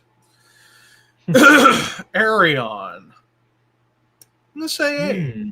I still need to dig into more of Arjun's stuff, but I do like I do like the Human Equation. I think that's the album I've got. Let me double I've check heard a because I couple of know songs. I've I got really enjoy the it. Human Equation because that album you got it's like a concept album across 2 discs, and you got like so many guest singers like James Labrie, Devin Townsend, Michael Ockerfeld all came along to do vocals. BT Bam, Between the Buried and Me. I've still not listened to Neat, all the old stuff that I've got, but I will say S but tier. colors alone, I can't no wait for the question. new album that's coming out next month. So that's going to be good. I still need to listen to the single they just dropped for it. All right, next up, Blood Incantation. Blood Incantation, S. S, Like S, all 3 albums have been awesome, yeah. especially that new one. Oh my god. Oh Born of God, man. Osiris. Ooh, Born of I've heard a Osiris. lot of I mixed opinion. I've heard a lot of mixed opinion about Born of Osiris. It's like mainly the one album a lot of people really like was The Discovery from 2011. And then after that, they've been so up and down, but I can't say anything because I've not listened to them. I've heard like maybe an album of so, and it's fine, but I don't know too much about to make an assumption. Yeah. Caligula's Horse. Nicholas Horn. I did listen to the last album and it was decent. It was decent. Obviously, I need to check out their older material. So for now, I'll Yeah, say they're old. C. Their older materials way better, especially the album before this one that came out. I think that was like one of their best, personally. Circus Maximus. I've only heard a couple of songs. Never heard of them. They're a Norwegian band, but I've not listened to enough to make an opinion. Cynic. Cynic. I'm gonna go A And because the first really, 2 albums, Focus and Traced in Air. But then after that, Kindly Bent to Free Us was okay. The last album was solid, but it's mainly for the first 2 albums being classics. David Maxim Missick, don't know. never heard. Never heard. Death, that's Yes. S tier. I mean, we're Yeah. talking from Human to Sound of Perseverance, maybe to a lesser extent Spiritual Healing as well, but from Human to Sound of Perseverance, that's prog death metal, tech death, Yeah. done extraordinarily well. Don't know why Yes. Death Spell Omega's No. on here because I don't think they're prog. They're just No. avant garde. They're avant garde, Yeah. which is a I'm little bit like, different. why is Dead Spell Omega in this? Yeah, they have some proggy moments, but never they're never prog metal. But it's more avant garde, which avant Yeah. garde and progressive are a little bit different. Like avant garde is just like weird experimentation with like styles and instruments and such, whereas with prog it's more about unconventional song structures and or lavish songwriting, which I would say while Deathspell has the unconventional structures, I wouldn't even say they're like proggy. I'd say that's more on the avant-garde side. Yeah. But if we are going to include them on the list, for now I'm going to say B. Mhm. Because from what I've heard, it is really good. They're essentially the black Ulcerate. metal equivalent to Ulcerate and Gorguts. Yeah. Yeah. Devin Townsend is the best here for everything. Everything. Strapping Young Everything Lad, you- Devin Townsend Band, Devin Townsend Project, Devin Townsend Solo. There you go. You name it. DGM. I have no idea who the hell this is. Me neither. Darren Gray. Again, I don't think they're prog. I think they're more like alternative metal. Jaden Gray, in my personal opinion, is the Japanese equivalent of Marilyn Manson. Even though Jaden Gray is the entire band, That's what I always think of. Like, didn't Grace color like a Japanese Manson in terms of based on one person, it's the entire band, but Proggy? No, I don't see him. Where would I put them actually? If we're gonna I put them haven't in I this haven't list, heard much. I've only heard bits and pieces of songs, so I I can't would really say. probably put them at C just to be conservative. Just there. Dis- Disillusion. Ah, I'm gonna say B Mm, because I've heard a couple of their albums. Really, really good German prog mellow death, kind of like in the vein of Opeth, Edge of Sanity, and Morning, Yotun, the mm. whole nine yards. Like basically in that realm. I've only heard like a couple of albums. I need to listen to their early stuff. Dream Theater, they have to go in S tier. Yeah, at the I mean, top, no they're question. one of the masters of the genre. So yeah, Edge of Sanity, that's another top Kennedy, tier. same. Even though it was only a few properly progressive albums like Spectral Sorrows, Purgatory Afterglow, Crimson One, Crimson Two, whereas like first album was just straight up Swedish death metal, Unorthodox was like old school death metal with hints of melodic death metal, and then Infernal and Cryptic, those were both just mellow death or death and roll albums. But literally Yeah. everything else that we said is proggy. Emperor. So probably for the last two albums, Nine Equilibrium and Prometheus. I would I put him have at those B. albums. I have those albums, but I haven't really jammed them yet. But I'd still probably go B.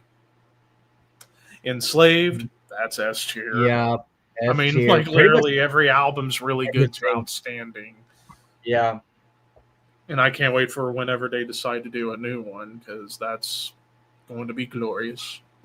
probably next year. Hopefully. Anyways, why is Emperor on here? Symphonic black metal. I guess they're putting into account the final two albums where they started to get a bit more on the proggy side with the symphonic black metal. Because I would say Prometheus is like progressive symphonic black. Evergrey, I'm going A tier. Like their recent stuff has been really, really good. I need to get more Evergrey in my collection though, especially going I back to need listen to the old stuff from the 2000s. I need to listen to more Evergrey. So good. Tobias, or I think that's his name, Tobias England. Great, great singer. Absolutely great singer. Some of the best vocal hooks you'll ever hear. Fate's Warning. While I've not dove headfirst too much into Fate's Warning, even though I should, even I am going to say S tier because they're Yeah. another one of the early bands of the genre. Gojira, Mira. S Yeah. tier. I mean, for progressive death metal or just extreme prog metal in general, one of the best. One of the best. Basically, if you took Morbid Angel, Death, and Meshuggah with a little bit of Tool and blended it together. Mm-hmm. Gorguts. Gorguts, again, this is kind of the same case with Deathspell. To me, I think Gorguts are more tech death slash avant garde. Like again, basically they're the death metal equivalent to Deathspell Omega to an extent. Even though I'd say Ulcerate's more of a proper companion, but Gorguts, I'm gonna say S tier for Yeah. Gorguts because I literally think every album, and that includes Obscura, I think are really good to outstanding. Even Color like the Sam. first album, even the first album, while it's straight up death metal, and you get to Erosion of Sanity, which is tech death, and then Obscura and From Wisdom to Hate and Colored Sands being on to the wacky avant-garde tech death with all the dissonance, and the Pallades Dust EP as well. So, yeah, damn, I'm bleeding all of a sudden right here on my finger. Mhm. So weird. I'll have to watch that here in a moment. But Haken, I've only listened to a couple of albums. Affinity, I remember 2016. That was awesome. Awesome, awesome, awesome. The last album was really good, but not as good as from what I've heard. But I'll say A Yeah, for I Haken. need to get more into Haken as well. Camelot, Camelot. I think they're more power metal and symphonic. Yeah, they're more power metal, but then again, you kind of get crossovers there sometimes. That's the thing.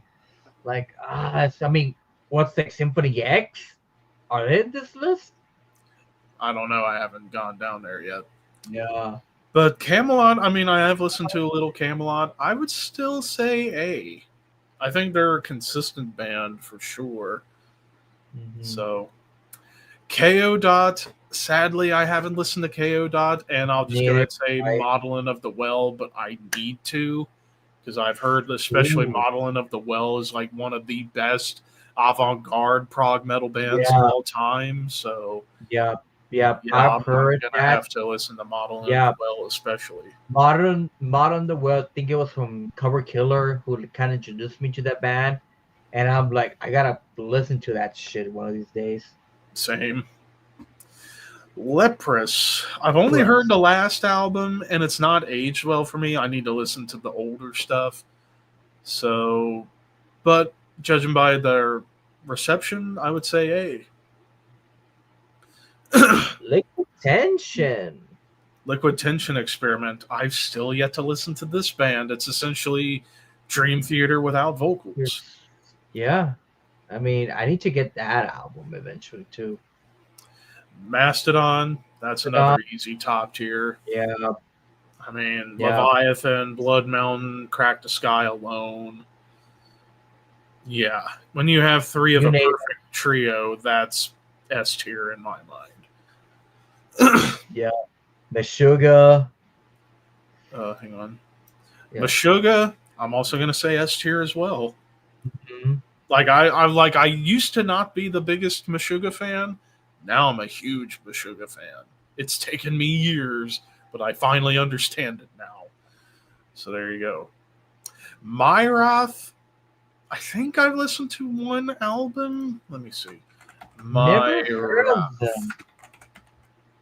of them. They're from uh, Tun. I always forget how the hell you pronounce this the country name. Uh, Tunisia, somewhere in the Yeah. Middle East. I Yeah. don't know. I've only heard, I think, yeah, two albums. I heard their last album, Karma, but the album I heard the first time was Legacy. Legacy was really good. Karma was good, but not nearly as good. So, based on that, I'll say B. Mhm. Neobliviscaris, S. Yes. Yeah. Everything I've listened to thus far from this band has been incredible. They're essentially Australian Opeth Yeah. with touches of mellow death in there too and black metal. And I'll be curious to hear a new album now that they got James Dorton from Black Crown Initiate, who I'm shocked wasn't on this list, as their new growling vocalist. That should be interesting. Nevermore. Never. This is still a band I have yet to fully dive into, and I'm ashamed because World Dane's a master. Same with Mhm. Jeff Loomis. But from what I have heard, at least A. Yeah. They probably could go up into S tier if I actually would fucking listen to them. But Opeth, that's another easy S. I mean, they're, in my opinion, the best prog metal band, period. To me, even more so than Dream Theater. Orphan Land. Ooh. I mean, they're more folk at times, to be honest. Like prog, folk, death metal. I guess. I would say at least A because, I mean, like, Mabul was awesome. Yeah. Oh god. Kind of That curious album. to see if they'll actually do another album since it's been, I think, 7 years since the last Around one. there. Pagan's Mind, I've always heard about them, but never listened to them. Same with Same. Pain of Salvation. Same. And I know Pain of Salvation's like one of the best in the Swedish prog metal world because Daniel Gildenlow is a master musician. So, but yeah.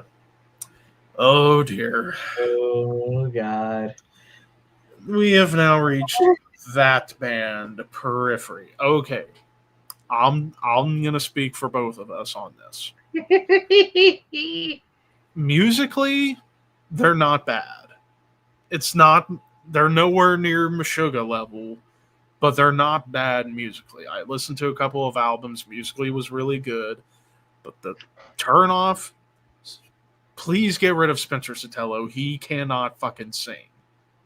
At least prog. Like if he were singing in like an emo band or a pop punk band, then fine, it fits because I don't like either of those, but whatever. But his vocals do not fit Periphery. So I'll be kind and put them in C. Because musically they're not bad. Matt's an awesome drummer, and Misha Mansour is a great guitarist.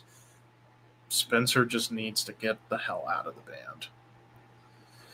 Persephone. I think in this case I've only listened to one album. Why Might does have been that their name last, sound? Why does that name sound so familiar? I because think Opeth had a song called Persephone, and I think, well, no, probably. Persephone's been around since '01, but they're from Andorra. Yeah, I Hmm. listened to their last album, Metanoia. That was an awesome album. I remember they're like prog mellow death, again, very much in the vein of like Neobliviscaris, Opeth, Disillusion, and Mourning. Hell, another band I'm shocked that's not on this list is an Abstract Illusion, and I can't Yeah. wait for their new album. But judging on that one album, I'm gonna say at least B. I obviously need to listen to their old stuff. Porcupine Tree, which they Hmm. were only prog metal on 4 albums, the 2000s material, but it's still enough to qualify. And I think Yeah. those are awesome albums. So and judging from their whole career and legacy, they're an S tier. I need to listen to like the '90s Porcupine Tree, like when they were proper prog rock, mixed in with a little bit of alternative. But it's mainly like the Yeah. 2000 stuff, like In Absentia, Dead Wing, most especially Fear of a Blank Planet and The Incident. Like those are great albums. And then their last album, Closure Continuation, while not prog metal, it was a really good prog rock album. Protest the Hero, Never heard of them. Never heard of them. they're a prog metalcore band. They kind of like combine a little bit of like a tech death vibe in terms of like the musicianship, but it's more on the but it's got a lot of metalcore to it. Great guitar work. Don't like the vocals though. They kind of fall into the Periphery realm. Not as bad as Periphery. So I'll say C. Psychotic Waltz. I know they're a pioneer, but I've never listened to them. And Same. they're almost borderline prog thrash too. Redemption is like a Redemption. big supergroup that has had like I think currently they got the vocalist of Evergrey, and before they had Ray Alder from Fate's Warning. I've listened to an album or two, really good stuff. I'll say B at least. Next up, Rivers of Rivers of Nile. Nile. That new album is so good. I gotta put him in A. You gotta put him in A. Because also, Where God. Owls Know My Name is great, even though I've not jammed it all, even though I really need to. Mm-hmm. Riverside, to Poland, prog metal, prog rock. I've only listened to the last album and it was pretty good. It was pretty good, but obviously I need to listen to more. So for now, I'll say B. Yeah. Next up, we have Scaled the Summit. Not listened Never to heard. them. Scar Symmetry. Are they really prog though? I always think of them as being more just a mellow death band, like straight up Uh, death. But I've only listened to I think one album and it was really good too. I put him at B. Put him at B. Just for the meantime.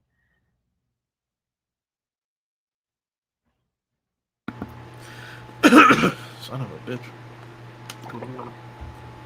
Seventh Wonder and Shadow Gallery I need to check out because I hear good things Yeah. about them. Sieges Even, don't know. Same with It's Sixth. like, yeah. Slice. Slice the cake? Is that actually a band? I guess so. Let me find them on the archives if they are on there. No, they're not on the archives, so they're probably just a prog rock band. Actually, let me wiki them. Yeah.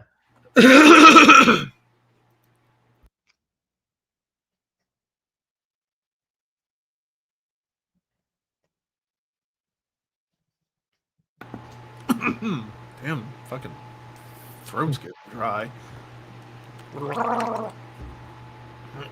All right, so Slice the Cake is actually an international prog deathcore band, but they also blend in like tech death and symphonic metal apparently, and they broke up 3 years ago. They had like members from Australia, England, and Sweden, but never heard of them. But the name's funny.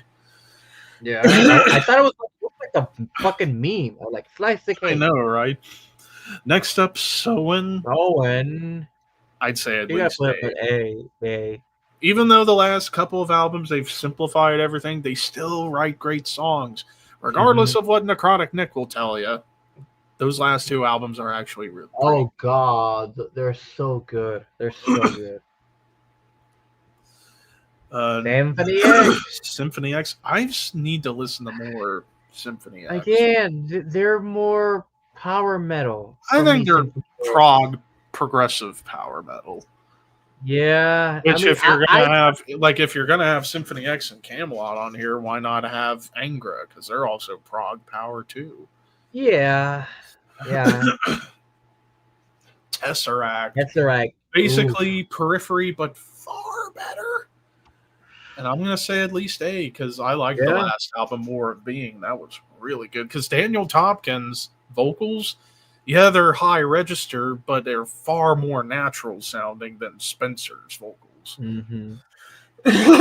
So yeah, and I hope we get a new Tesseract album soon. I actually need to listen to their older stuff, like I forget there was one that came out in Altered State. That's the one I need to check out. That Mm-hmm. I remember Cover Killer Nation loved. The Contortionist. I've not Never listened heard. to, but I've heard a lot of mixed opinions about The Contortionist. The The Ocean. Ocean or The Ocean Ooh, Collective. collective. I think Oh I'm man. trying to remember if I've listened to an album. I think you've listened to the latest one, which is part two. Man, those two albums really. I think that was like, Halocene. It was Holocene. That was the one I heard, yeah. and that was Oh pretty good. man. That was pretty good. I need to listen to their older stuff. I I would put them at A, honestly, for me. It Theocracy. I've not doesn't ring a bell. listened to. Threshold. This is another. Actually, hang on. Let me double check. Threshold. Prog metal band from England.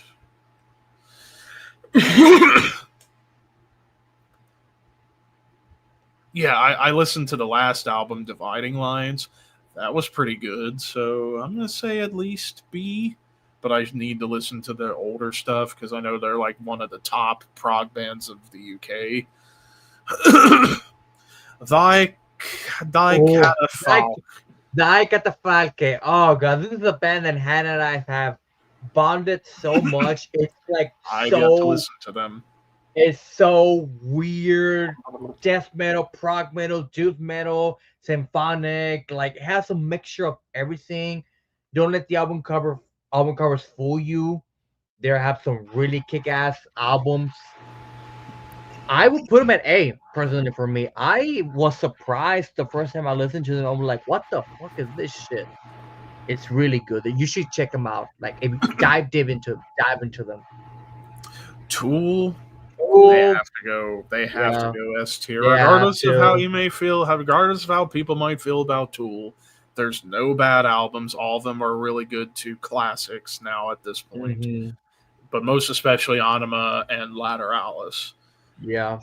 Most especially Lateralis out of the two.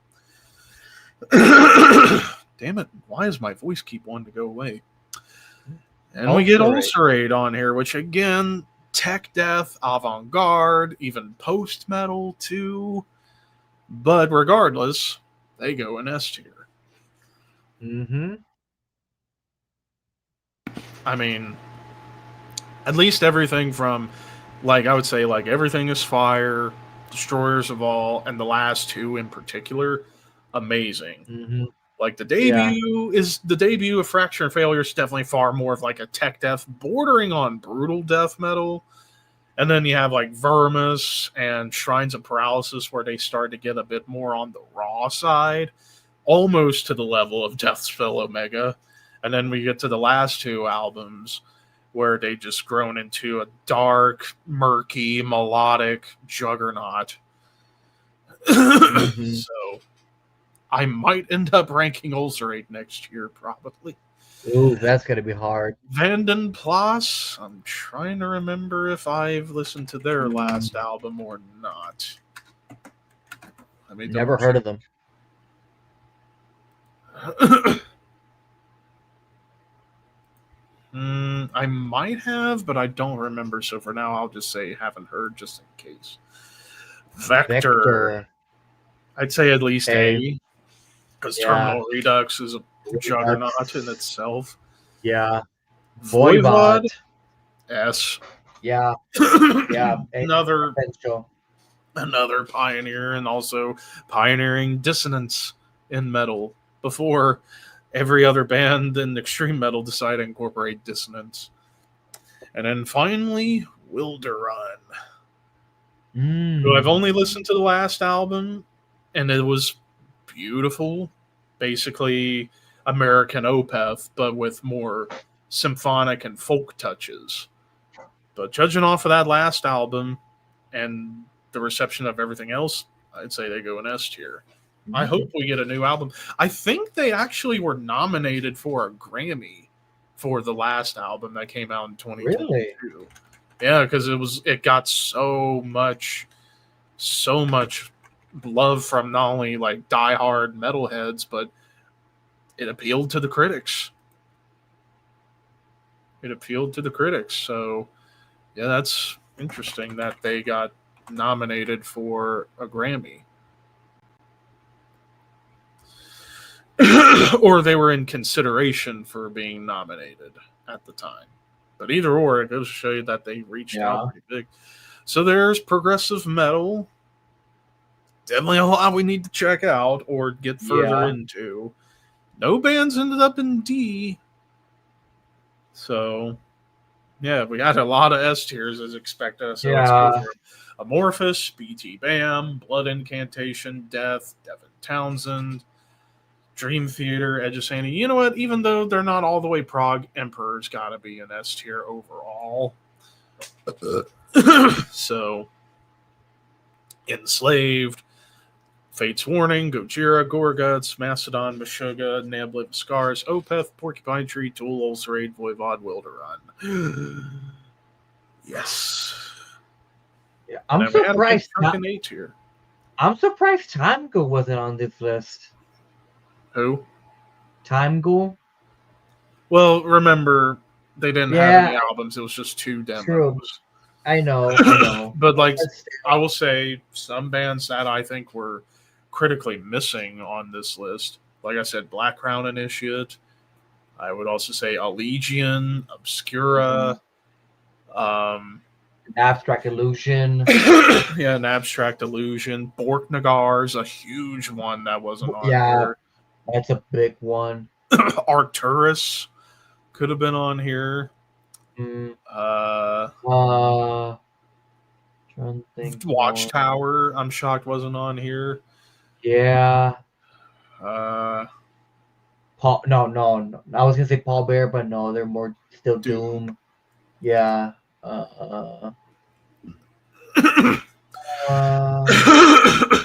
Damn it. Well, I figure if you're gonna have Porcupine Tree on here, you might as well should have had Rush on the list. Yeah.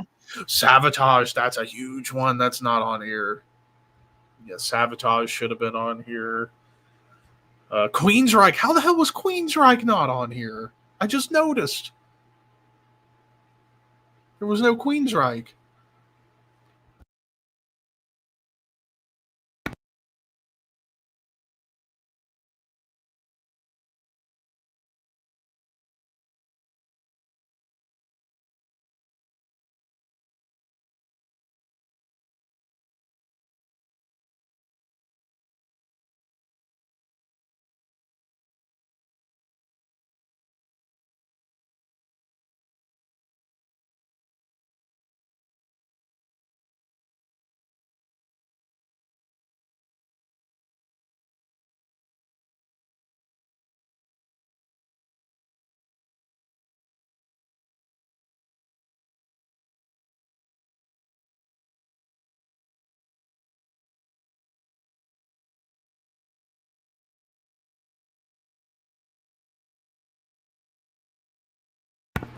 Wow, my mic was muted. Alright, I was saying I picked Buck Cherry because at least the first album's okay. And what's up, Wyatt? But I was saying Borknagar, to me, I feel like more recently they've become just straight up progressive metal that happens to incorporate aspects of folk and black metal. So, yeah. Rush is more prog rock now. Well, one could make an argument that their 70s material could be considered proto prog metal because, you know, the first album, Farewell to Kings, Hemispheres 2112, Caress of Steel, Fly by Night, some fairly heavy stuff for that time. Nowadays, we would probably call it proto metal, but pretty heavy for the time. So one could make an argument Rush was the first prog metal band in terms of like a proto metal style. But I do agree they're more prog rock than anything else. But I was making the point because Porcupine Tree is mostly known as being a prog rock band. I was saying, like, if you're going to have Porcupine Tree on this list, you might as well add Rush too, because they're very similar. And it's like, yeah, Porcupine went heavier and went towards prog metal in the 2000s, but still. But yeah, Queensryche. How the hell was Queensryche not on this list? Intronaut. How was Intronaut on there? Good call, Aaron. How was Baroness not on here? Out of Power. Like, did your electric go off at home or like computer die or what? Let me know. But now I'm all alone. I guess now I see Maniac's finally on Instagram. We'll see if he can hop in here and save the stream for me. Because I'm starting to fall apart a little bit. But yeah, Sabotage should have been on here.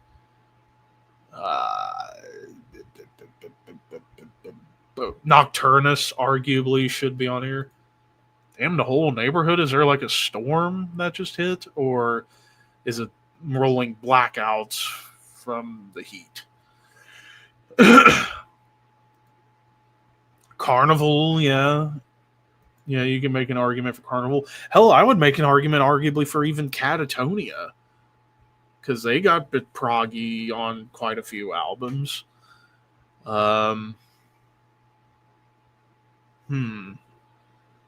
Mr. Bungle, arguably, even though that could also be avant-garde too. Same with System of a Down.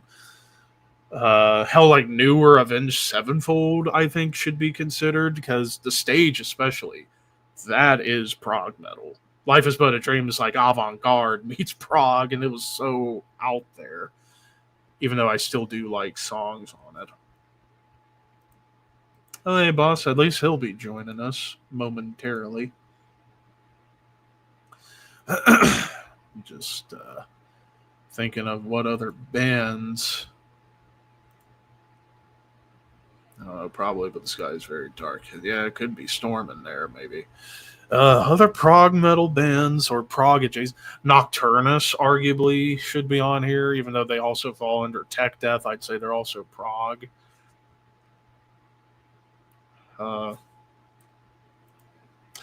Yeah, I haven't gone back to it much. If I do go back to it, the one song I jam from it still is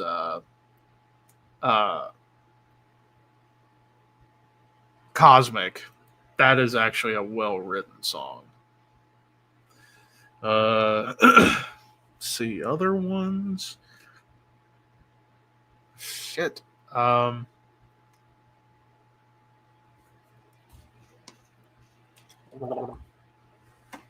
Actually, just for reference, let me look at other bands.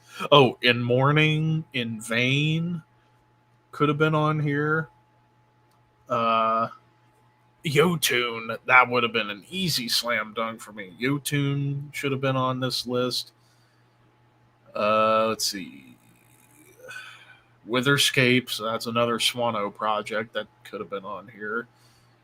Actually, even though it's only been one album, but Ibaraki the Matt Hafey and Ishan project.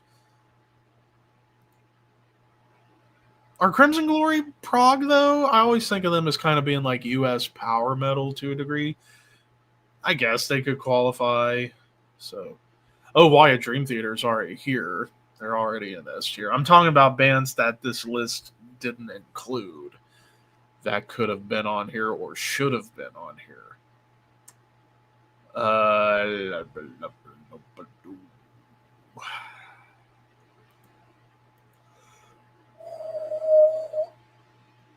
Holy belong the bitch. Losing my mind over here. Anybody else? Oh, Ishan's solo band. That should have been on here without any consideration. Should have been on here. uh, Arguably Akalok. I kind of think of them as being a little bit prog, even though they're like atmospheric doom, folk, and post metal. But there's prog in their stuff too. Uh, let's see, what else do we have that I could think of? Oh, Ancients. I completely forgot about the band Ancients. They should have been on here too, especially since they're like a hybrid of Mastodon and Opeth. Ancients should have been on this list. um,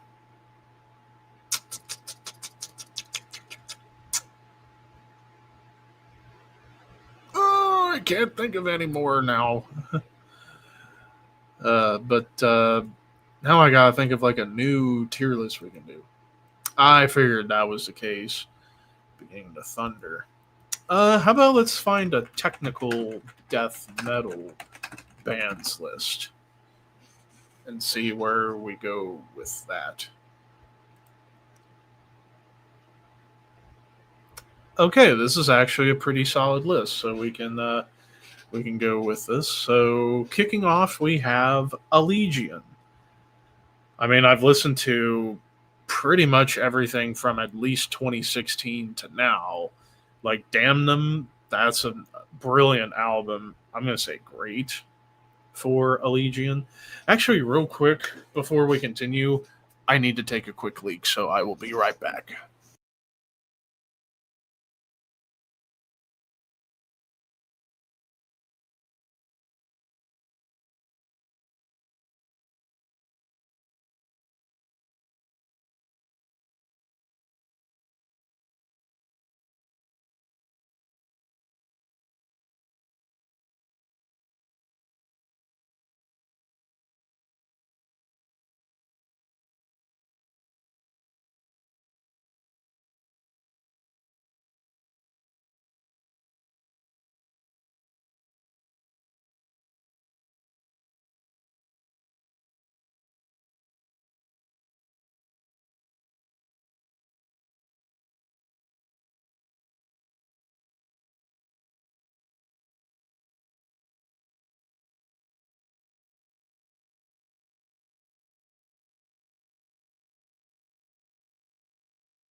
All right, I am back.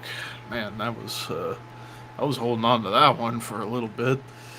All right, so anyways, back to the list at hand. Alter Beast, I have not heard of. So next up we have Anata. I feel like that name's. I mean, I know that name is familiar, but have I actually listened to anything from them?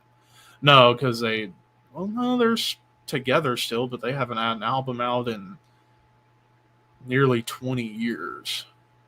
So I guess I have to say, haven't heard of. Next up, Arcspire. I've only listened to the new album. Honestly, they're not for me. It just comes off as too wanky, but they're not bad, so I'll say meh. I'll just say meh.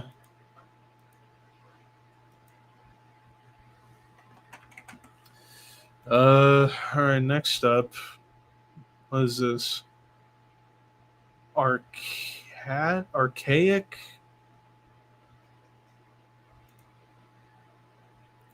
Let me look up this band, just that way I could see.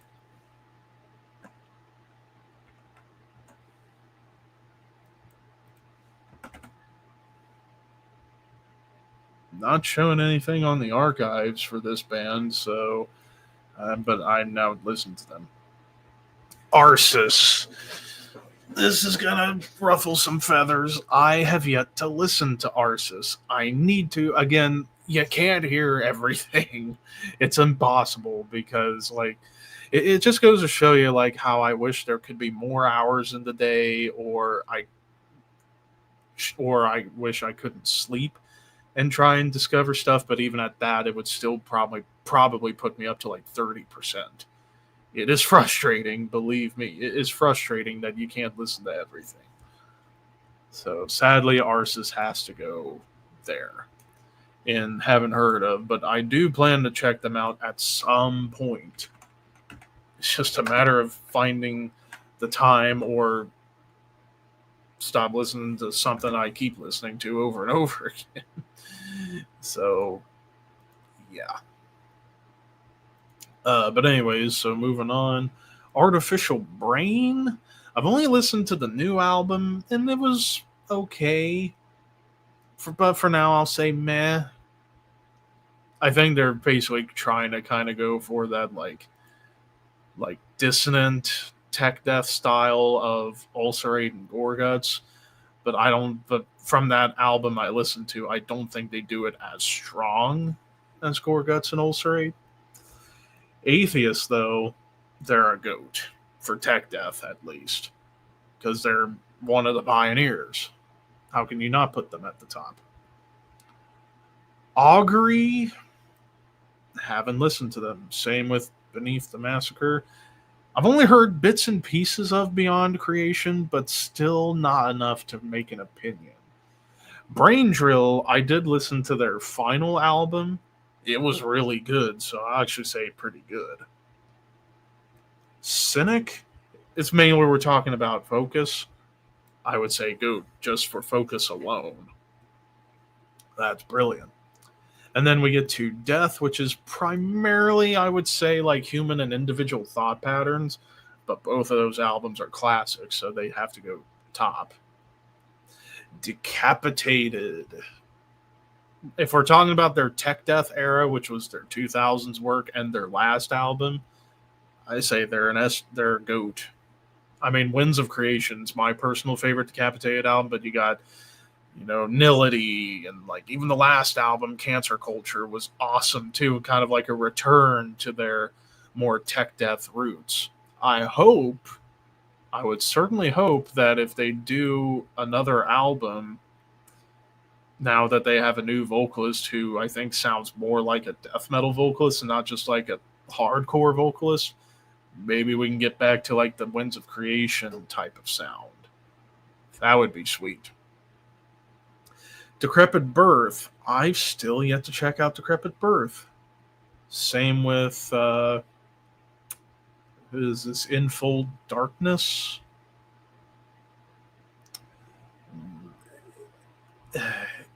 Equipus,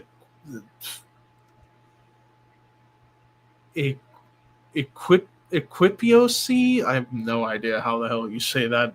Sometimes languages are hard. Fallujah. I've only listened to two albums from Fallujah. I think it was Dreamless and the new album. The new album is really good. So for those two albums, I'll say pretty good. First Fragment, not checked out. Gorguts, that's another easy goat. Enough said. Next up we have Gorod. I think I've only listened to the last album. I'm going to double check just to be sure. I'm pretty certain I did listen to the last one. I did, The Orb. And that was really good too. So I'll say pretty good. Let's see. Next up, Inanimate Existence. I'm going to say pretty good. I've only listened to a handful of their stuff. Like maybe an album in the past. But I don't remember, but from what I as far as like what album and the time frame, but from what I remember, what I heard was pretty damn good. Inori, don't know. Same with what is this irreversible mechanism? Don't know. Martyr. This is a band I've always heard a lot about. This is Daniel from Voivod. This was his band. I still need to listen to them. Necrophagist. I mean, come on. Come on. Neuraxis. I have yet to check them out, even though I know they're a big band in the Quebec death metal scene. And share a lot in common with Beneath the Massacre and also deathcore bands like Despised Icon. Nocturnus. This is tough, and I am including Nocturnus AD when I talk about Nocturnus. To me, The Key, Paradox, and what the hell was the name of the last album? And I was just listening to it the other day while mowing my lawn. Unicursal. I think those three albums are awesome, even if the vocals aren't the best. I'm going to say great. I'm not going to quite put them in top tier just because like Thresholds was a mixed bag, and then I think what was it, the Ethereal or Eternal Tomb, and I heard that album was not very good, so I'll say great for Nocturnus. Obscura. If we take out the most recent album, I think they go in S tier as well. Like, I've loved everything Obscura has done. Even if the last album wasn't that great, it's not bad. It's just there. But yeah. Oh, finally, I got someone with me. It's the boss. I was starting to go haywire. What's up? Oh, no. Just doing... Oh, are we good? Are we good? Yeah, I heard you. I can't tell. My thing's a little loud. Okay. All right. My internet's been very shaky as of late. So. All right. Well, anyways, we're just discussing tech. Oh, I think you froze again. What is happening here? Why is this happening? Oh, there you are. You see me? Yeah, I see you. Okay. All right. Yeah, my internet's been very fucking shaky as of late, so I have no idea. Well, anyways, we are just discussing some tech death bands. So, Odious Mortem, don't know. I've heard Origin. Origin. I've only heard a handful. It is pretty good. I think there are bands who do their style better though, but I'll still say pretty good. I do know that I think one of their guitarists, Jeremy Turner, was in Cannibal Corpse live for a bit. Yeah. Yeah, before Rob Barrett came back in. Ouroboros, I have not listened to. Psychroptic, I've only heard the last album. It was good. I need to check out their earlier stuff. They're essentially like Australian Decapitated. But I'll say pretty good. Now, Revocation's a tricky one because I think of them being more thrash. They're more death metal. thrash. I wouldn't call them tech death. Yeah, like techie death thrash.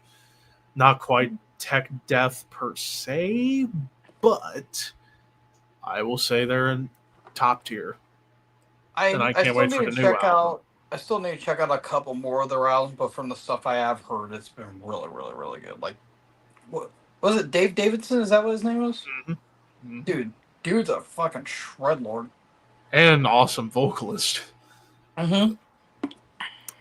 Rings of Saturn, I haven't heard them, but I think they're shit. I've heard of them. It's just wanky deathcore. That's all it is. Oh, Rivers of Nile. So far, I would say great. Yeah, that last album was so good. Sadist. I don't think they're really a tech death band. I think they're a prog death band. I'd say no. You're thinking of Sadist. This is Sadist, the Italian band. Okay. All right, my bad. I think of them as being more of a prog death band, not really a tech death band. But from what I've heard, I think great. They're pretty underrated. I didn't hear you say dis. I heard say sadus. I got it mixed up. Son of Aurelius, not heard. Who? Same with Surreption. Spawn of Possession, I still need to listen to. I know they're like one of the big tech death bands out of Sweden. Mm-hmm.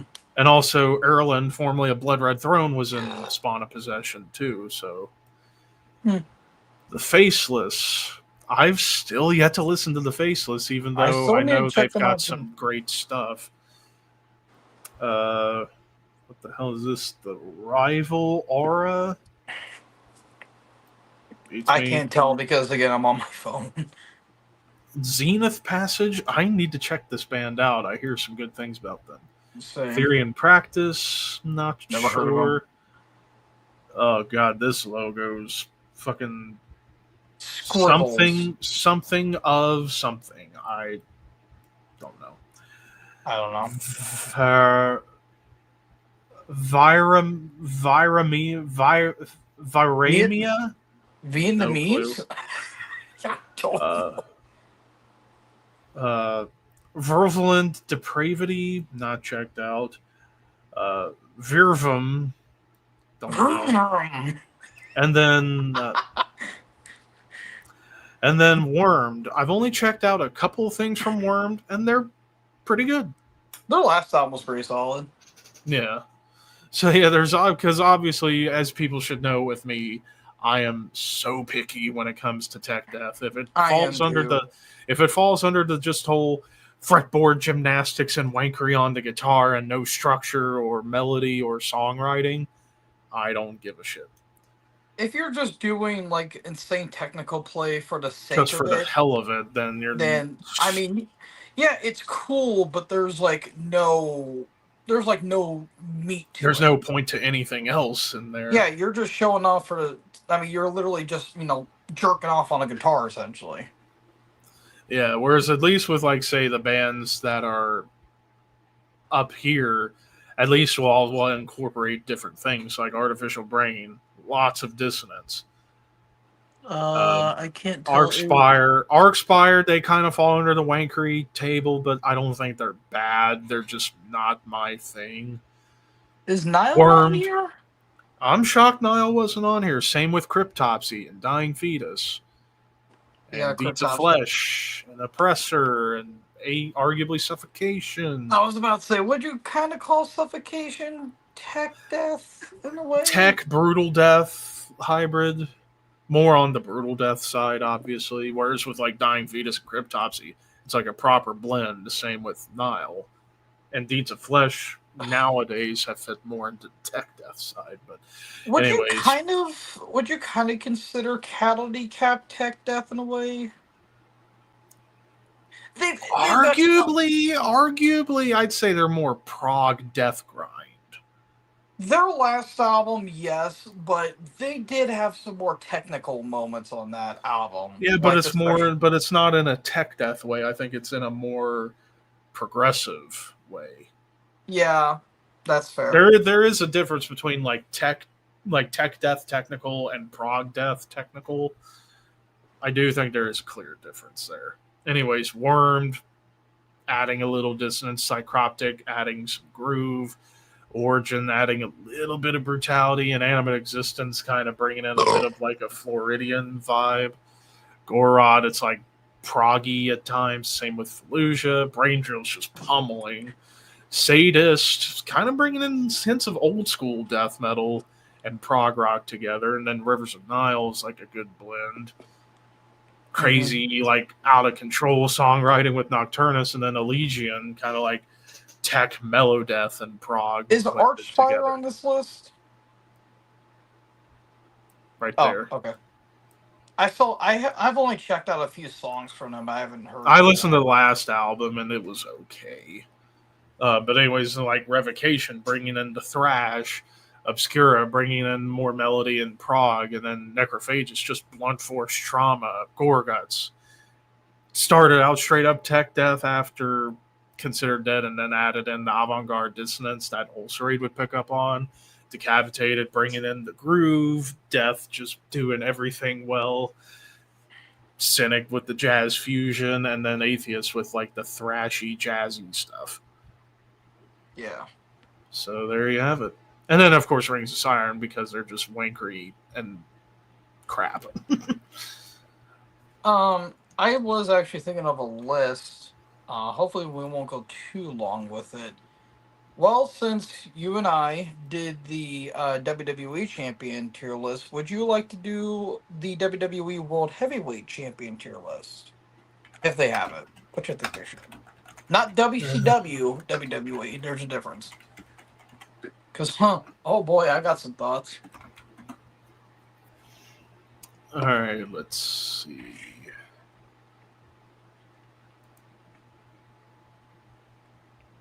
It looks like doesn't include this. The new ones. It just includes like the original.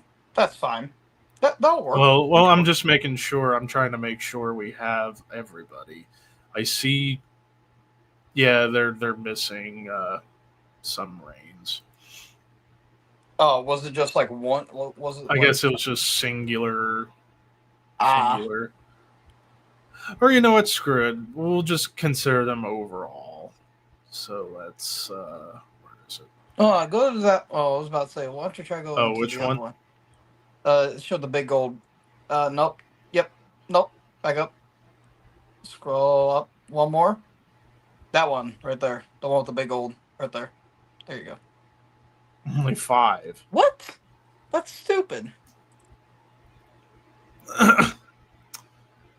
AEW That just leaves us with this. All right. All right, so we'll start chronologically. We'll start with Triple H. Okay, so he has won the title 6 times. Okay, hang on. Let's remember. He was awarded the belt September of 2002. Beat Shawn to win it back. Beat Goldberg to win it back. Beat Orton to win it back. Won it in a vacancy match, so 5 times. So 5. All right, with the longest being 9 months. This is complicated because it's like there's no doubt what they were trying to do to make him a great champion was basically a modernized Ric Flair title run. But the problem was Triple H made his opponents look like crap and he looked unbeatable. Yeah. And I will say this though, I felt like they shouldn't have just awarded him the title. I felt like what they could have done instead of just it made sense. Well, it made sense for him to be awarded the belt because he was the last guy to hold that particular belt before that and the Big Eagle got combined to the Undisputed design. Yeah, but also at the same time, I felt like what they did at Unforgiven instead of just Triple H as champion and facing Rob Van Dam, I felt like let's say there's like a number 1 contenders match on Raw, and whoever wins gets to face Triple H at Unforgiven, and whoever wins gets to be the new world champion, and you can do that. But no, but yeah, Rob didn't look that great. Kane looked terrible. Okay. okay, let's go through the Reign of Terror then. RVD losing the belt was the right call at the time because you're only just introducing this belt a few Yeah. weeks in just to have Triple H lose. That would have been stupid. And also, Rob didn't look weak. He just got screwed over by Flair. So they didn't make Mhm. him, like, just flat out Yeah, lose it clean. was. Yeah, they kept him strong. The Kane But stuff, then, both the Katie Vick and the June '03 match. Honestly, Kane should have won the June match, even if he was only going to have the belt for a week, or a just to month. keep him, Yeah. just to keep him from unmasking. And Yeah, then, like like Kane just looked like shit in particular because of how they booked him strong too. But no, they but said, fuck you, buddy. anyways, the Shawn Michaels stuff obviously was great. Even though Steiner, Sean didn't want to draw, he didn't want to win the title, but they did just to have a feel good feel good moment. moment, and MSG. But Steiner, they screwed That him was over so bad. bad. That was really The bad. the Booker stuff was bad. That was just bad Nash, from a storyline perspective. and then Nash, he was basically there for a paycheck. Yeah, Goldberg, they that was didn't pull the bad. trigger. They didn't pull the trigger on him at SummerSlam. They waited a Yep. month, and then the Benoit stuff was great. And Triple H Yeah. lost clean to Benoit and never Well, beat Benoit at all during the stretch. yeah, but But then again, Benoit Benoit was always one of those Triple H always admired and respected. yeah, So he but, obviously wasn't going to play hardball with him. yeah, but when it came to like Benoit winning outright, the only clean victory he ever had was at Mania, and any other time they faced, it was via shenanigans because of the whole Eugene stuff.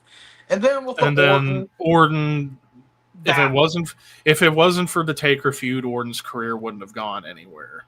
no, that babyface run almost killed him right there and then he drops it to Batista, and Batista's a made megastar.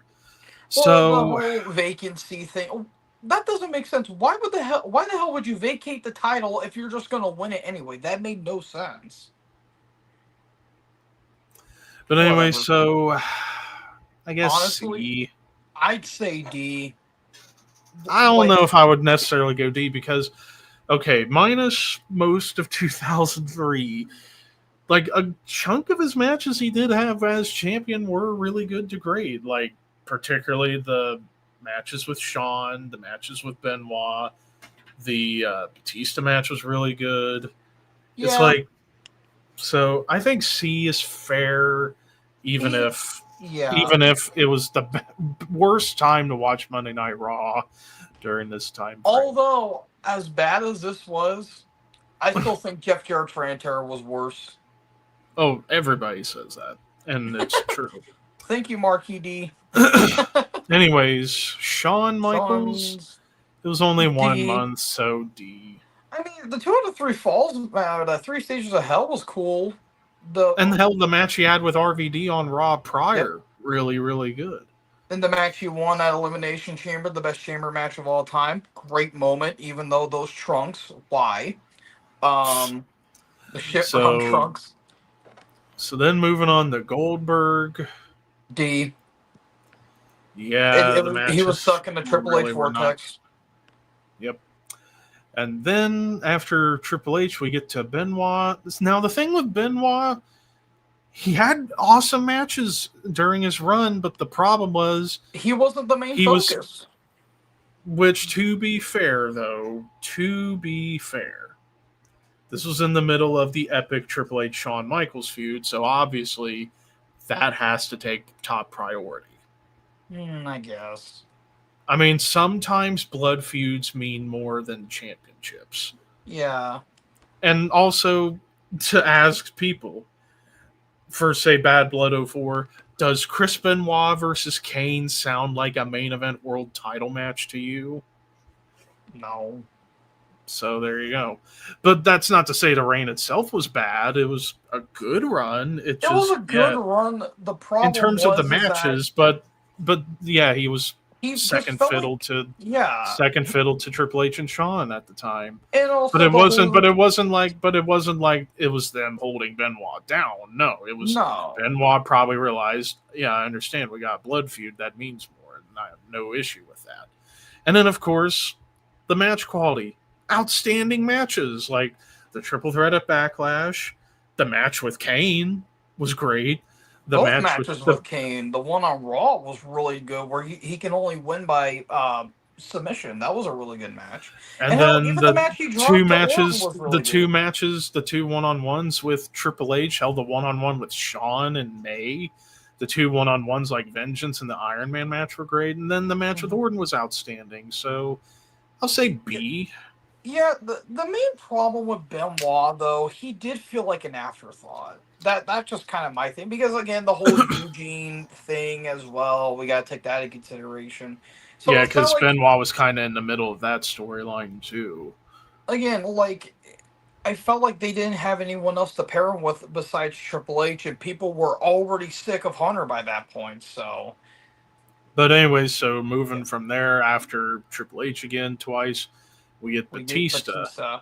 Honestly, I'd say A. I'm A or going S. Yep. S Yep. because I mean one of the longer reigns with the belt and did amazing with it. Like the Triple H matches that followed, especially Hell in a Cell was great. Great The matches. Actually, so surprisingly, the matches he had with JBL were pretty underrated brawls. Like SummerSlam was a really good brawl. Yeah. Hell, the match with Eddie at No Mercy was great. The last Uh, match, well, the last pay-per-view match that he would have, and yeah, but Dave's involvement at the Survivor Series was really damn good too.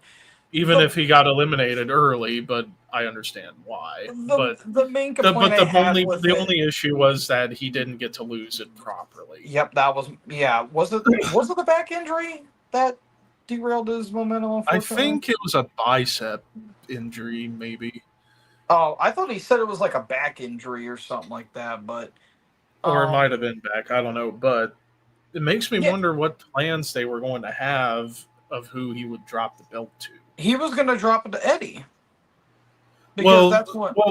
after Eddie passed, we have to Oh, think what after were they Eddie going to do passed. after. Oh, Like I know if Eddie hadn't passed, Eddie was going to get the belt to let Batista heal up.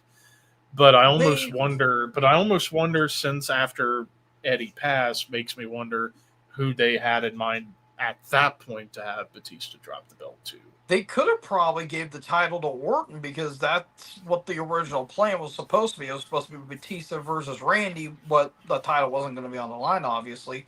So after Eddie passed, maybe that's probably what was going to happen. Or hell, could have been Mark Henry since he came back and The took problem Batista with out. Mark is that No, no, he was no, no, getting no, no, hurt. no, no, no. Early '06 when he came Early back '06, yeah. and he became a heel and just decimated Batista, took him out in kayfabe and feuded with Kurt and Taker. It's like they could have gone with Batista, Mark Henry at Mania and given the belt to Mark. Yeah, Granted, would he have still gotten hurt? That's a what if situation. Maybe he does. we'll, Maybe he doesn't end we'll up get in a to match Mark where he here tears later. his. Maybe he'll end up in a situation where he doesn't tear his kneecap in half if he was Yeah, champion. Who knows? yeah. But anyways, And we then we get get to to Kurt Kurt. Angle, Honestly, which for a short run, besides it was maybe a great. the It was a Henry great. match. Well, the Henry match was still good. It was still a good match, Uh, but hmm, it had to follow the the Rumble Rumble, match. yeah. But I But thought the honestly, match for was what, good. like a But what makes this 3 month run? reign? But what makes it was a 3 month reign? But what makes this reign was the Undertaker matches. Yes, So like for that that alone, I'd say number. A. No Way Out. Oh my god, I still love that match. The Hell, best even match the those two triple had against threat each at Mania where he dropped the title, granted, yeah, it was under 5 or under 10 minutes. Still a really damn good match. other. But then it goes to Ray. Ray. Okay, Ray's Mm, title run here's unfortunately it's a D they booked because him so badly. he lost every match he had on SmackDown. Yeah, he was jobbing out to Henry and Khali, and even every match he. RVD, even RVD, he jobbed to. So, I I mean, granted, he won his pay-per-view matches, but still, but they that were doesn't. by shenanigans though. He didn't even But beat yeah, anyone it clean. was it was it was a situation where they creative just couldn't get over the fact he was small, and it's You yeah. could still have an underdog story. And not to mention, this was during the whole Eddie exploitative storyline, which was terrible.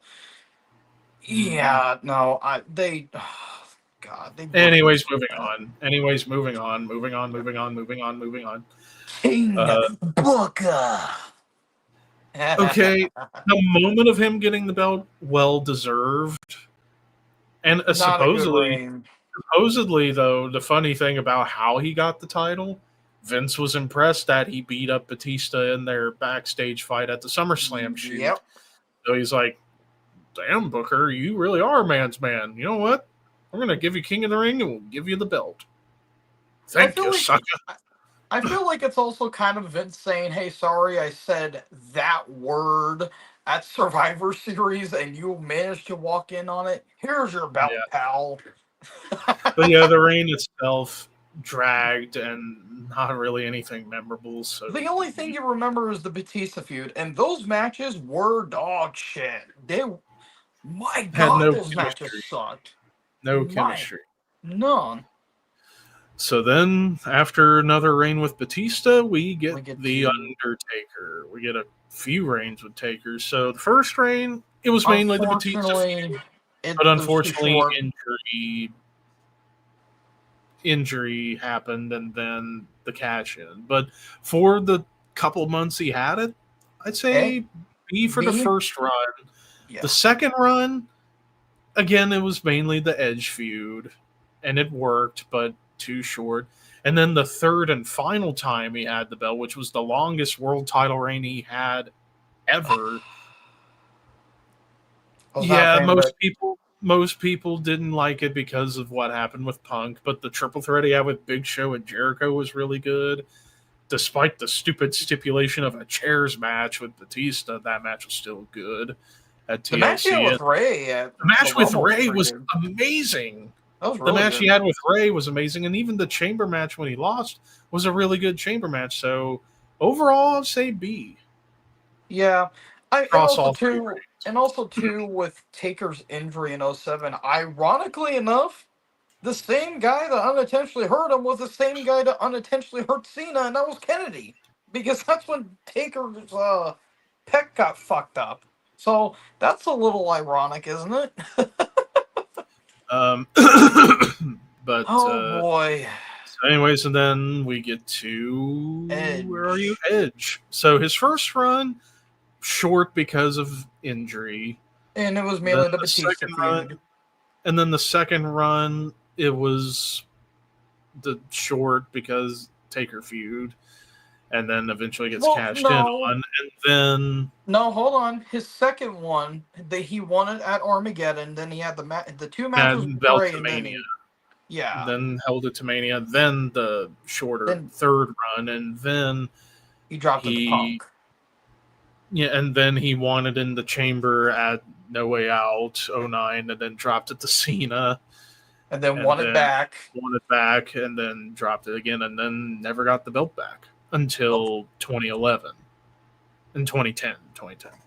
yeah, And then he 2010. Then won there it was the from Kane Kane feud, and then the and held Ziggler it till feud. Mania, and then retired briefly. So B, yeah, it because felt he like did, because it felt like his belt.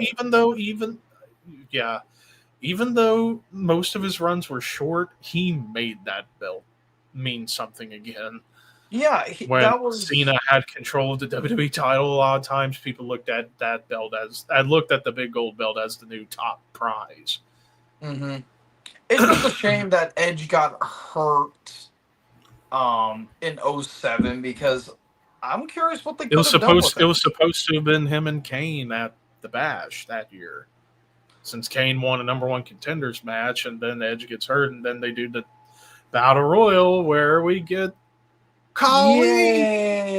Yay! Oh Don't even need to God. go into detail about No. that. We all know it's bad. But anyways, and then it went back God, to those matches Batista. with Batista were fucking terrible. Well, the Punjabi prison match was halfway decent. That's not saying anything. Again, keep that phrase out of your mouth and just it's It's halfway literally. decent. I'll take It's that not over saying much. garbage. I know it's not saying much, but still, it was halfway decent. Like, I'd give it a 2.25 if I did Dave Meltzer ratings. But anyways, I'd say your ratings are better than Dave. Anyways. And then it went back to Batista, then it went back to Edge, then back to Taker, back to Edge, and then we get, where are you? CM Punk, which the moment of him winning the belt via cash-in was amazing. And he did have a couple pretty good title defenses against Batista and JBL, but mid-card. He felt like a mid-card he was a mid-card champion, and he didn't even get to lose it properly. The feud with Orton never happened. Until 2011. One-on-one match. Until 2011. And then when he gets it in 2009, when he turned heel and cashed in on Jeff, and then he and Jeff traded it, it was really good then for those runs, and then drops it to Taker in a bad way. So I would say C. Yeah. I felt like the Hardy feud salvaged it for me. But yeah, like I didn't even really think his mid-card, the matches he had in 08 weren't that great. Like the Batista match was meh. The JBL match was meh. I thought the JBL match was really good. It was all right. It just gets over. It's just that match got overshadowed because you had just so many star-studded matches on that card. Yeah. But anyways, and then after Punk's first run, we get Jericho. Wait a minute. Hold on. Wait. We forgot someone. No, we didn't. Where's Randy Orton? Oh, yeah. We didn't talk about Randall. Him. Completely forgot about young Randall. Okay, so Benoit, then the Randy, which first run sucked. That was a then the second time he won it, which was what, 2011 when he beat Christian, which nobody liked. Nobody liked the moment of him beating Christian. Fans were beyond pissed when that happened. It's because he won it so fucking soon. That was like the 2 nights after Christian won the belt at Extreme Rules, only to drop to Orton. Yeah, I and a lot of people were not happy about that. But the feud was amazing. The feud was amazing. And then the third time he got it, which was when he unified it with the WWE title. Yeah. Which that would be the one run where you can say, okay, Orton is definitely a big gold title win. Or actually, no, that would be his fourth reign because he did beat Christian again to win. Yeah, he beat him at SummerSlam. So he had it 4 times. So there you go. Yeah. So unfortunately, D or D. I mean, I will say the Christian feud was really good.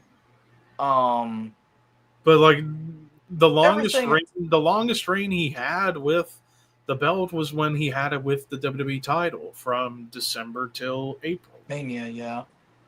And so his reigns didn't last long. It's like really when you think of Orton as a world champion, you think of him as WWE champion more. That's true. Yeah, so I think that's fair. And now back on track with hiccups. God. But now we get to Jericho after he won Championship Scramble. First reign was only a couple months, but the thing we remember was the classic ladder match with Shawn. Yep. Shouldn't have dropped it to Cena. No, he dropped it to Dave actually, and then he won it back on Raw. Oh yeah, because Cyber Sunday. Yeah, and Which then was a good match. And then drops it to Cena when he shouldn't have. But then the second time he got it, I think was third time he won it was in the chamber. Yeah, and the match with Edge was really good, but it was disappointing. Only to lose to we'll get to in a second. Yeah. Mm-hmm. So C. It's better than mainly it was better than his undisputed title run. Oh yeah. Which, to steal your phrase, that's not saying much. I don't care. But now we get to Jack Swagger. Fuck that. Terrible. Not much And more needs to be said. then he drops it to Rey Mysterio for his second run, which then leads us to the first time cash in the night of winning the briefcase, Kane, which the moment of winning the belt via cash in was awesome.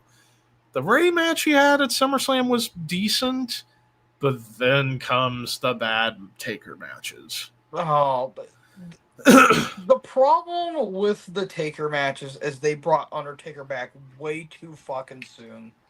Yeah, he was still recovering, and Kane was overweight at the time, not in shape. And I think, Taker, and I and think I think, if Taker was healthy and Kane was in the shape he was a couple of years later, they probably could have put on good matches. they were trying. Not anywhere near the level of their first two matches at Mania and the Inferno match, but they could have had good matches. That's what they were trying to do. But the problem is these guys were older at this point, and they were already done to death with their stuff in '98. They were like, okay, we've seen these guys fight like 18 times. We're kind of done with this already. Not to mention, they did the Hell in a Cell match with them 11 years too late. Yes. It should have been 1999 when we had the two in Hell in a Cell. That should have been the Mania 15 match. In all honesty, better than Taker Boss, man.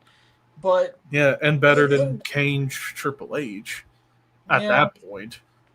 But so also, sadly, I think during the Hell in a Cell match too, I think when Taker went to like pick Kane up, he tore his rotator cuff too, which fucked him up more. And also, and originally Taker was supposed to have beaten Kane in the Buried Alive match at Bragging Rights, but because he was hurt, Kane got another month out of it at least before dropping it to Edge. Sadly, though, I have to say F. Yeah, the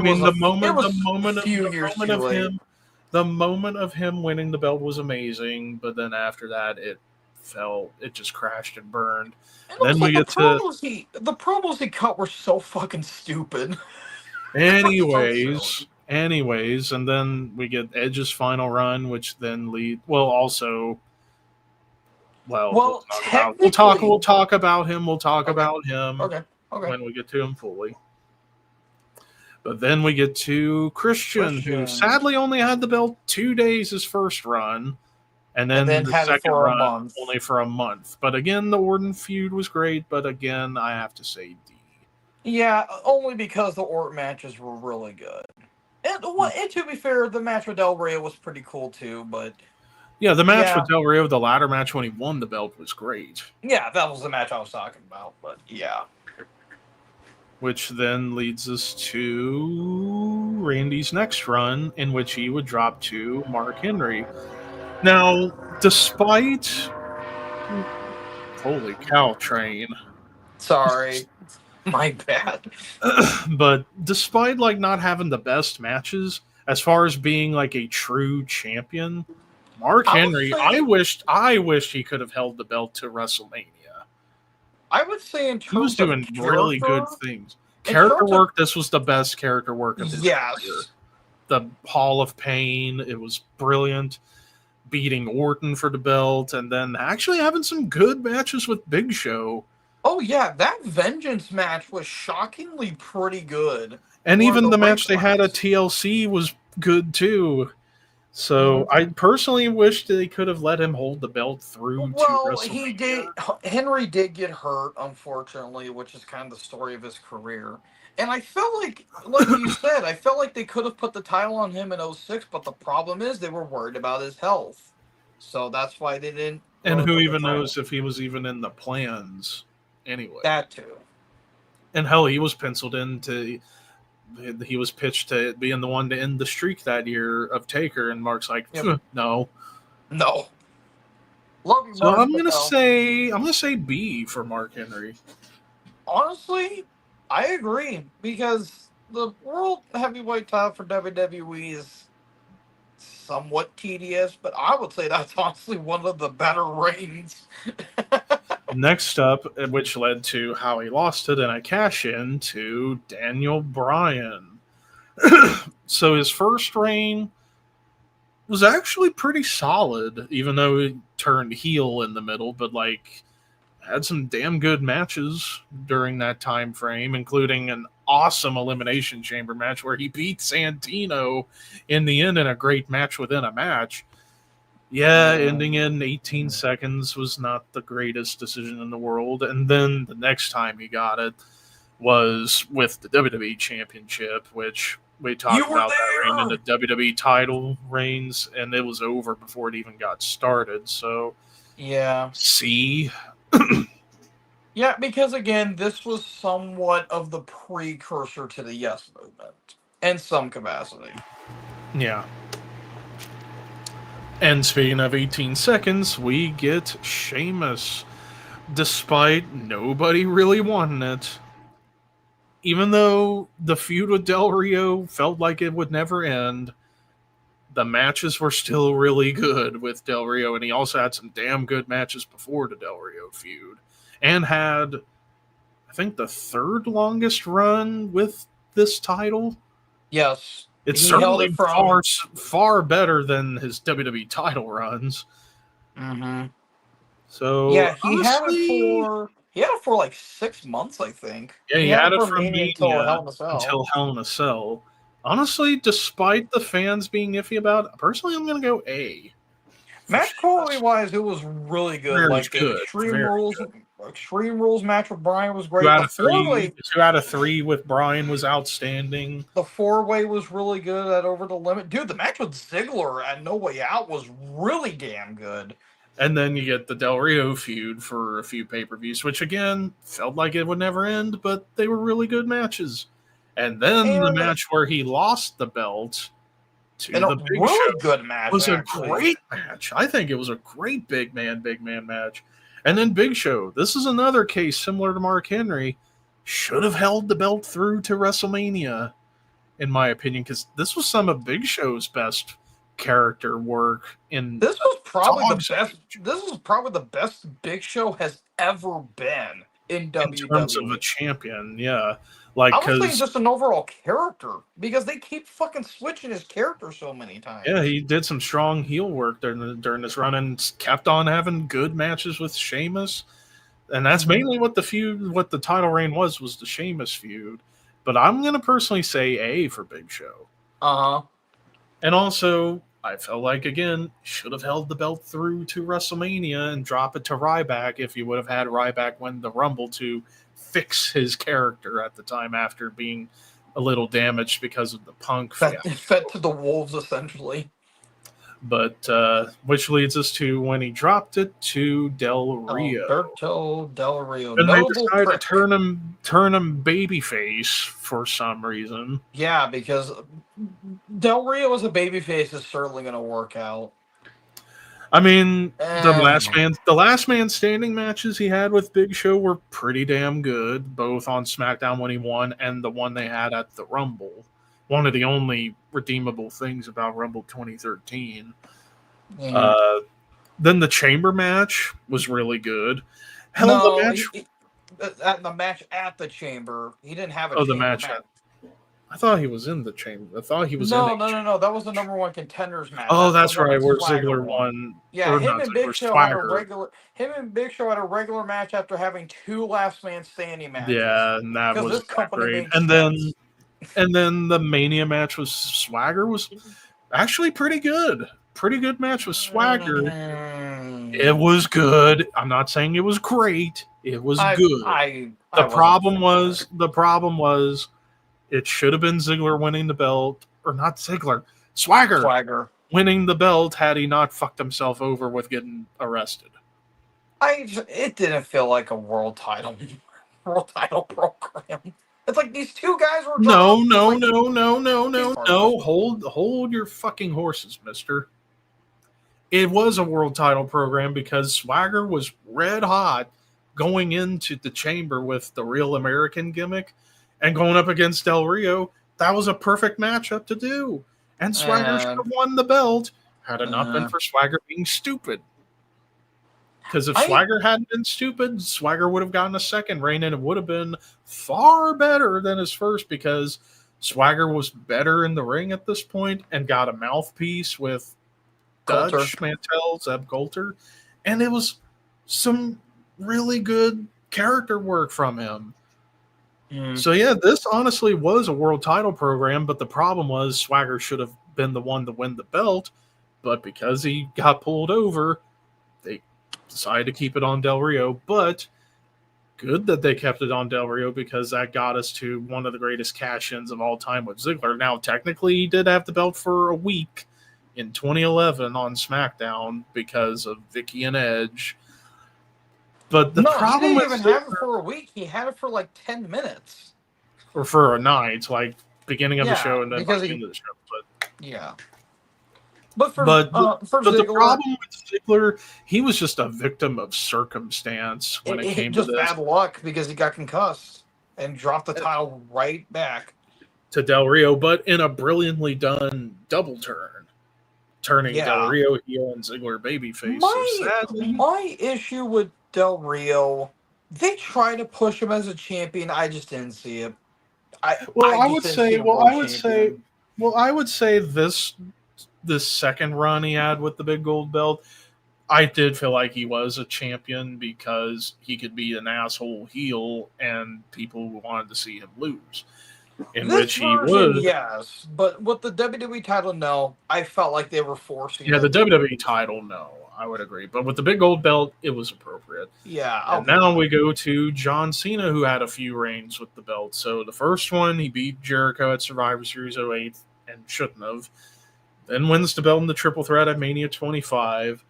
And then the final time he wins the belt was from Del Rio at Hell in a Cell, I think. Yep, Hell in a Cell. And really, Yeah, when it came to Cena with this third run with the belt, it was the main thing I remember about it is the Damian Sandow match, which was one of the best matches in Raw that year. It was a great match. it And, was just unfortunate that Sandow lost and lost the briefcase. well, I'll even say it's not so much Sandow losing the briefcase, it was and losing the cash in, it was what happened afterwards before he started doing the stunt double shtick. It was like, yeah, even though that was the original first sign of doom, they could have fixed him and had Sandow just start going crazy, and he should have been the mouthpiece for the Authority, not Kane. That would Yeah. have fit a lot better because Sandow could just keep his gimmick and wear a suit all the time and drink out of a brandy snifter in his office with like Well, kind of also like do what William like what blah, blah, blah. If I William could Regal. get my W and R's right, like what William Regal did as the commissioner, do the same thing with Sandow, and it would have been brilliant. Well, But anyways, to WWE's credit, the Damian Mizdow stuff got over with the crowd. that's what So I I'll mean give before it he credit. started doing the stunt double stick. But Oh, they just didn't anyways, capitalize on it because yeah. but anyways, Who's the last one? I can't. anyways. No, I'm talking about. We're getting there. We're getting Okay, there. okay, I'm sorry. Don't jump ahead of me, mister. Oh, I didn't see Um, that you didn't put him on the thing yet. but but yeah, like Cena's final run, yeah, it was the Sandow match, and then eventually dropping it to Orton to unify it with the WWE title. Personally, I mean, though, he still had the feud with Del Rio too. See, I yeah, guess. because when it comes to Cena and the big gold belt, it just he looks cool with it. I mean, then again, nobody looks bad holding the big gold belt, but you think Well, of him more as Kali being a maybe. WWE champion. You think of him as more of as a WWE champion. Yeah. Then we get Jeff Hardy, who Oh, had Jeff. two runs with the belt. First beating Yep. Edge in a triple threat at Armageddon '08. Only had it for a month, and No, then that was the won it. WWE title. No, that was Oh, WWE. that was WWE. He So beat no, he only Edge. had one run with the belt, and now No, or he had two runs two. with the belt, where he beat Edge at Extreme Rules, and then got it back from Punk at the Bash. Which I mean, again, No, it they wasn't were a just bash. It too was Night of short. Champions. Again, it was just too short of a run. So D. Yeah. And there is one guy missing on this list, Hold Brock on, don't- Lesnar, Oh, yep. Mm-hmm. because he was the last one to hold the big gold belt Yep, before we got the technically. current WWE title belt design that we have now. Yep, he was technically the world champion. So Yep. which he would have probably ended up in, like, since you were going to mix it with the WWE title, he could have been in, like, B, probably. But, anyways. Yeah, because the matches he had were good, and the match he had with Mm-hmm. Cena to beat it was great, but he In showed up terms here of and there. squash matches. But now to include the current iteration of the belt, so adding in, so first with Rollins, so his first run was great to It was good. reestablish the belt. He had some awesome matches. And then Drew winning it from him was great, only to get cashed in on by Damian was a cool moment. And then Damian's run was solid. It It was was all right. solid. It It, was just like, again, it was kind of in the same vein as Benoit when he was champion. Priest was in the background behind the Punk Drew feud. But yeah, the match he when he felt like the lost the third belt, wheel. but when he lost it in that match to Gunther, phenomenal fight.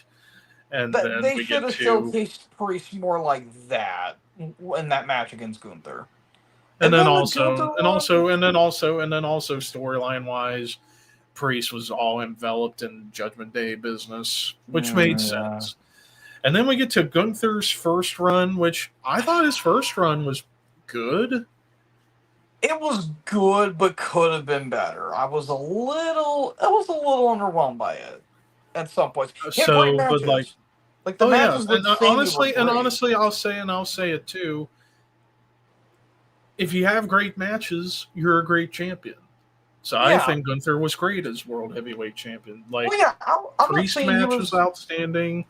The Sammy matches were very good. The Jey the. Uso matches were good. The Orton match was phenomenal. That was a great match, Phenomenal everyone. match with Randy. I just felt like when he dropped the IC title and then he went to the world title, I'm like, okay, have a great fucking reign, and he did. But there were times where it's like, I'm not 100% sure how to feel about it. It was a great reign, but I And felt then like it. it I was felt like an it expect. was I feel like, well, no, not necessarily the expectation. I think it's mostly he lost it a little too quick. Granted, Yeah. I give WWE credit. They capitalized on Jay's momentum and gave him the belt, which was the right call. Yes, it was the right call. But Which leads us to Jay's. talking about Jay's run, which Jay's run is mostly the Logan Paul stuff and then kind of being in the background again. Then Yeah. it goes to Gunther, who I get why they put it back on Gunther to have him go to Punk, and Yeah. then Punk cash in by Rollins, and now we're in the middle of Rollins' run. Which Second people run. are shitting on for some reason because The people are people are too fucking impatient. stupid. People are too impatient to let a story play out. Exactly. What this whole thing with Seth's group is going to be, Is it's going to him be and the Braun Rise of Breaker. Breaker. It's going to Mm-hmm. be it's literally the same fucking thing as Evolution. It's literally the same fucking thing. Braun Breaker is the Dave Batista of that group. Mm-hmm. Just people just Absolutely. need to get their just Just fucking need to have wait. patience instead of instant gratification for somebody getting a belt. And this gets into a conversation I heard a buddy of mine talk about on a podcast. It's like some people just don't understand how wrestling necessarily works. It's not like it's like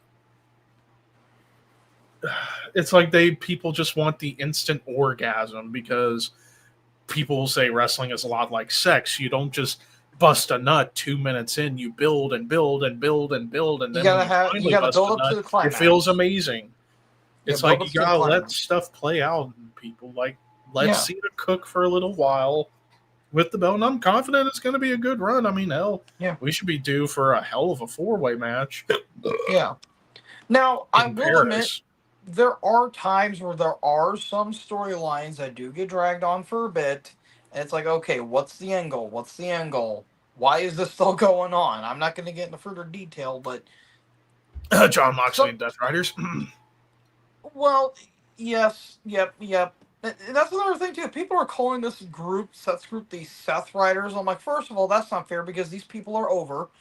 And number two, they aren't doing exactly the same fucking thing, and we know what the end goal is. What's the fucking end goal with the Death Riders? It's still going, even though Moxley ain't Why champion is anymore. Moxley still wrestling? He should take a break. Take a break, dude. Fuck. Maybe that's why they're doing this lights out cage match at Forbidden Doors, like a way I to don't know write why them they're off. not doing a blood and guts. Honestly, I honestly don't know why Honestly, they're not. that should have been a blood and guts match. Yeah, because the But lights out cage match. Because we haven't seen that in what, fucking 9 months.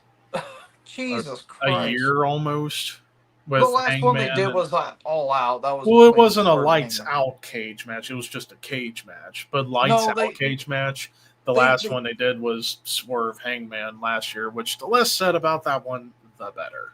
that match fucking sucked. Anyways, Whereas with Osprey Fletcher, that was incredible. it went too long Come for on, me. boss. It went Come too on. long. Even It didn't need who to go. cares? Who I cares if it went care. long? Who cares if it went long? If it was amazing, it's amazing. Okay, 9 the minutes only don't thing I matter to also certain didn't like people. about that match was the thumbtacks. I'm just not a fan of thumbtacks.